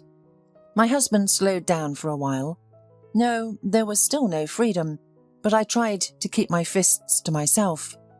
In due time, David was born, a strong, healthy boy. And then it started. In his opinion, sometimes I didn't smile warmly enough when my husband returned. Then I was too busy with the child and didn't listen very attentively. Then I dropped the fork while handing it to him. The punishment followed instantly, and it could be anything. The fear for David that he would be left without me in the clutches of this monster grew every day like an avalanche. And one day, this avalanche broke loose. I accidentally smashed his favourite statue of an Indian dancer while cleaning. He could contemplate it for hours, and it always brought this despot to a relatively peaceful state. I couldn't imagine what would happen to me. Horrified, I grabbed the child and ran out of the house. And where could I run to? Security was everywhere. Fortunately for me, there was a shift change, and the guard, who had just finished his shift, drove his car to the gate. Taking advantage of his conversation with the new shift worker, I quietly got into the trunk unnoticed. The chances of escape were of course slim, but even one chance meant a lot to me. The car started moving and thankfully David fell asleep. After a while, I realized from the sounds that the car had stopped at a gas station and the guard went to pay for gasoline. I couldn't wait any longer. I opened the trunk and jumped out in front of the astonished gas station attendant on the ground, running away with the baby in my arms. There was a railway station nearby, and I managed to jump onto the train that was already prepared to depart. The gas station attendant apparently preferred not to get involved in a strange case, so there was no pursuit either along the train or at the next station. But I wasn't deluded. As soon as my husband returns home, he will immediately order a review of the security cameras and send his people on our trail. Therefore, after recovering a little, I got off at an unfamiliar village after a couple of stations. It was getting dark. Slowly the rain began to fall. I walked along the side of the road with a whimpering David, having absolutely no idea what to do. Suddenly, a car slowed down nearby. I was startled, but the man behind the wheel was alone and politely asked if he could help me with anything. I had no other choice. I got into the car at my own risk and told my story without hiding anything. Matt brought us to this house and told us to settle down for the night. And then he asked me to live here. I swear we never had a relationship. He was loyal to one woman and loved only you. He was also deeply concerned about your family's frequent quarrels. Despite his outward masculinity, he was vulnerable. He would often show me your family photos and reminisce about the smallest details of your life. Perhaps it was easier for him to trust me as a stranger. He had a secret hobby in this house, which he was ashamed of and considered almost a weakness. Once, trying to cope with a bad mood, Matt tried to carve a wooden piece and got carried away. Interestingly, the more troubled he felt, the more beautiful the wooden figures turned out to be. His main focus was on creating natural-looking beasts. He even attempted to sell them, and they were quickly bought at good prices. That's how I quietly and secretly lived here until I learned that my husband had a massive stroke during another fit of rage, rendering him helpless like a child. I immediately arranged for him to be placed in a private clinic, and now I am the legal manager of his funds due to his complete incapacity. So, what do you need this summer house for now? Asked Courtney, who had become subdued. As a memory? A reminder of the misfortune, the good man, and the fact that desperate determination sometimes yields results. It is also a testament to the fact that real miracles can be performed by ordinary people. Courtney returned home in a sad and contemplative mood. How poorly she knew her own husband. Even a complete strange woman had gotten a better look at him than she had.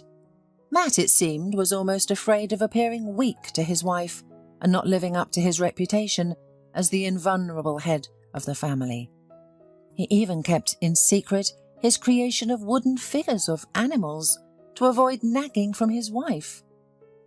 And they had a figurine, one that Matt had given Joey shortly before his death. It was a large carved bear standing on its hind legs. The bear raised its front legs as if warning of a possible attack or preparing to defend itself. Despite the dynamic pose, the bear was still cute and good-natured. Apparently, her husband liked the toy very much and didn't sell it. He claimed to have bought it at a market. It's like this. You live with a man and it turns out that you live not in one world, but in two parallel ones. The deal for the plot was done quickly and all the paperwork was in order. But after the sale, the two women, bound by a common memory, didn't want to part ways. Maggie often invited Courtney to the summer house, much to the joy of Joey. They spent their good time having lovely conversations, making jam from apples, strawberries and sharing plans. Due to the lack of siblings, Joey took on the role of a caretaker for the still young David and gradually became a true babysitter. The money earned from the cottage helped pay off the loans. Overall, life started to improve, and the sharp pain of loss slowly gave way to Courtney's lighter, memory-filled sadness. However, they still didn't have enough money to live on. Courtney had been trying to find a better-paying job, but so far she had not succeeded. She felt out of touch as life moved forward and required new skills that she didn't possess. She had to urgently come up with something. Courtney firmly rejected all of Maggie's attempts to help with money. It was enough buying this summer cottage, where she and Joey regularly visited on an equal footing with the new owner, as if they had never sold it at all. One cloudy autumn day, while preoccupied with thoughts of their survival, Courtney suddenly heard a loud knock and Joey's desperate wailing. Rushing into the room with her heart pounding, she discovered a carved wooden bear with a broken paw that had fallen from the shelf, and her son sobbing inconsolably over the damaged toy. Her heart eased, and she said while picking up the figure from the floor, "Joey, stop crying like that right now. You scared me half to death. It's made of wood. You can glue it back together." Curiously, but the figurine was hollow inside. Intrigued, Courtney shone the flashlight on her cell phone and looked inside. To her surprise, she found money wrapped in a tube, along with a printout from a website selling handmade works. Overwhelmed, Courtney quickly sat down in a chair. "Matt, you're still helping your family even after your death. Why did you hide your talent? The carvings you made with love brought in so much money. I guess you wanted to surprise your son later when he's all grown up, but you didn't have time." Unable to contain her emotions, Courtney covered her face with an apron and burst into tears, releasing the sorrow from the depths of her soul. The broken bear figurine became the catalyst for Courtney to start her own small business. After much consideration, she made a seemingly unprofitable decision. Courtney chose to sell flowers. Yes, it was a demanding and fickle product, but it was also familiar and close to her heart. Courtney had loved flowers since childhood, planting them in abundance on windowsills, in the entrance garden, and in her grandmother's front yard. Flowers were like special creatures to her, each with their own unique traits and even moods. She could talk to them, sing soulful songs to them, care for them, and witness their buds and young leaves bloom in response. Courtney firmly believed that success could only be achieved in a business that one truly loved. Therefore, she chose to focus on flowers, both indoor and cut flowers. Soon, Courtney opened a pavilion in town. From its windows, tight rosebuds, carnation blooms, sunny gerbera caps, and a variety of azaleas, orchids, violets, gardenias, and other exotic flowers from warm tropical countries looked out on people. The trade flourished. Courtney, knowing the character of each plant, willingly shared secrets and care tips with customers. She mastered the art of creating floral compositions and immersed herself in studying the peculiarities of flower sales.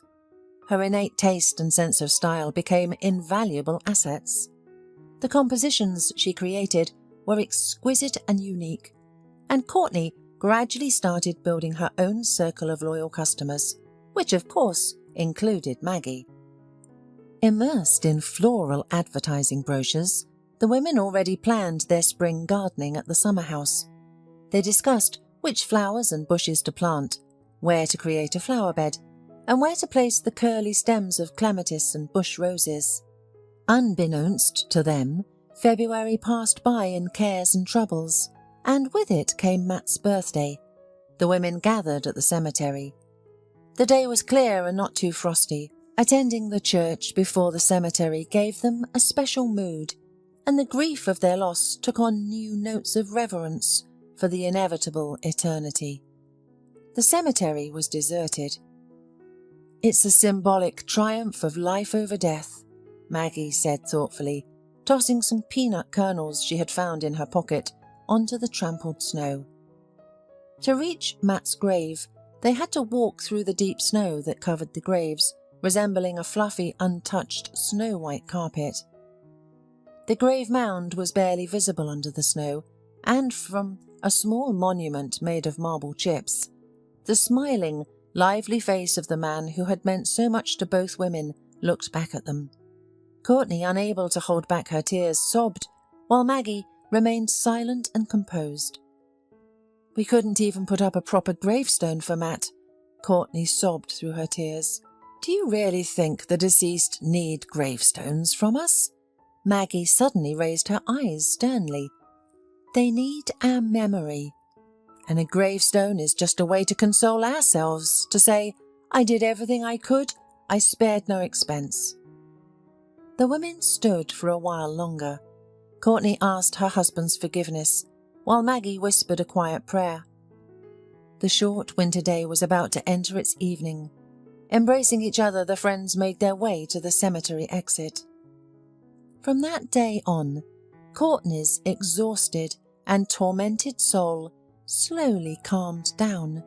Her thoughts became clearer, and the burden of remorse became lighter. Spring arrived quickly, and one day Courtney received a call from an unknown number on her phone. "Courtney Tyler? It's the police. We would like to talk to you about your late husband." Courtney felt a sudden tension, her body growing cold as an icy lump formed in her stomach. "What's the case? My husband died 1.5 years ago in an accident," she responded. The confident male voice on the other end of the line provided an address and instructed her to come tomorrow at 9 o'clock for further clarification. Throughout the night, Courtney tossed and turned, unable to find rest. What possible business could her husband Matt have had? Was he involved in something illicit? She couldn't fathom what wrong her law-abiding and morally upright husband could have done. No criminal thoughts crossed Courtney's weary mind. The next morning, the stern detective began questioning Courtney about her husband's official contacts, the problems he shared, what he discussed, and how he spoke of his superiors and co-workers. Completely bewildered, Courtney struggled to recall any relevant information, but due to the strained relationship she had with Matt, her knowledge was scarce. Yes, it turns out that your husband did not share any official information with you. That's a pity. The policeman scratched behind his ear with displeasure. You know, we have suspicions that Matt's death was not accidental at all. Killed? Matt was killed? For what? This is a crystal man. Courtney whispered in shock, and a sudden surge of rage snatched the right piece from the farthest corners of the brain. I have Matt's flash drive. He forgot it that last day, right in his laptop. I do not know what is there. I was not up to it afterwards. But maybe it will be useful to you. The policeman brightened his face. Flash drive? Do you have it? Let's go, time is running out.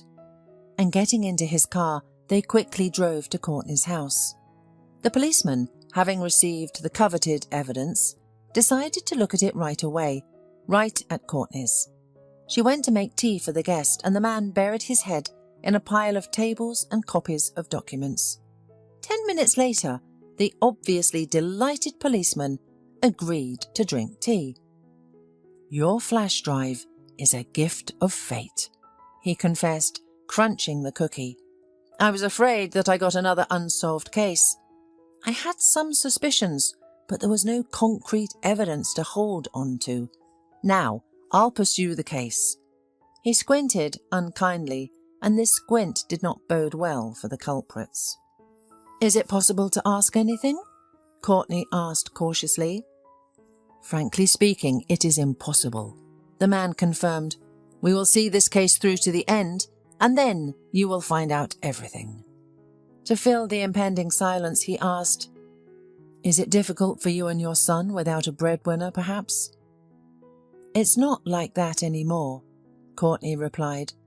I managed to open a flower kiosk. If you come to my shop, I'll put together the best bouquet for your wife. The policeman suddenly frowned. A bouquet won't be necessary. I buried my wife 3 years ago. Ectopic pregnancy, bleeding. We couldn't save her. Now my Benny and Tommy are growing up without a mother. Do you have sons? Courtney asked. Not just sons, but twins, the man smiled. Well, I must be going. Thank you for the tea. If there's anything else I can do to help, Courtney stammered. Oh, I don't even know how to address you. My name is Gunther. The policeman smiled and hurried to the car. The case of Matt's death was truly brought to a close. During the trial, Courtney discovered that her husband had uncovered information indicating that some members of the company's management were embezzling money by using fraudulent documents to divert funds into their personal accounts. Unfortunately, he didn't have the opportunity to share this with impartial members of the board of directors. The SUV that abruptly cut him off while overtaking successfully achieved its goal. Matt lost control of the car and plunged off a cliff. Gunther personally invited Courtney to the hearing. It was incredibly difficult, but in Courtney's opinion it was absolutely necessary. She wanted to witness for herself whether justice would prevail for the people who had taken away her most precious things. This time, justice had prevailed, as the evidence was undeniable. However, to her surprise, Courtney did not feel much relief. Matt won't come back anyway, and she believed that these people were blind men playing with each other's lives and unrepentant. A few months later, Courtney was cleaning up the withered grass on Matt's grave. This time, she was alone. For a long time, she had been tormented by one question with no definite answer. Finally, she gathered the courage to speak to her dead husband, looking at his smiling picture on the monument. Matt, please don't take offense, but I have to tell you something. The policeman who was involved in your case and gathered evidence against all the culprits, well, he proposed to me.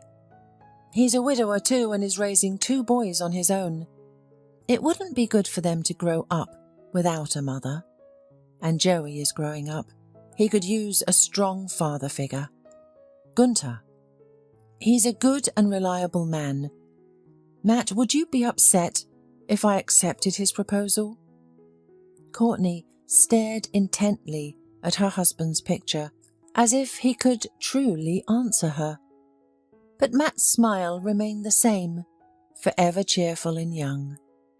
Gradually, the tension that had built up inside her began to dissipate, replaced by the calm confidence of someone who had made the right choice in life. I'll try to be a really good wife this time, Courtney thought, as she raked the gathered grass into a bag and placed a bunch of bright crimson terry asters on the gravestone.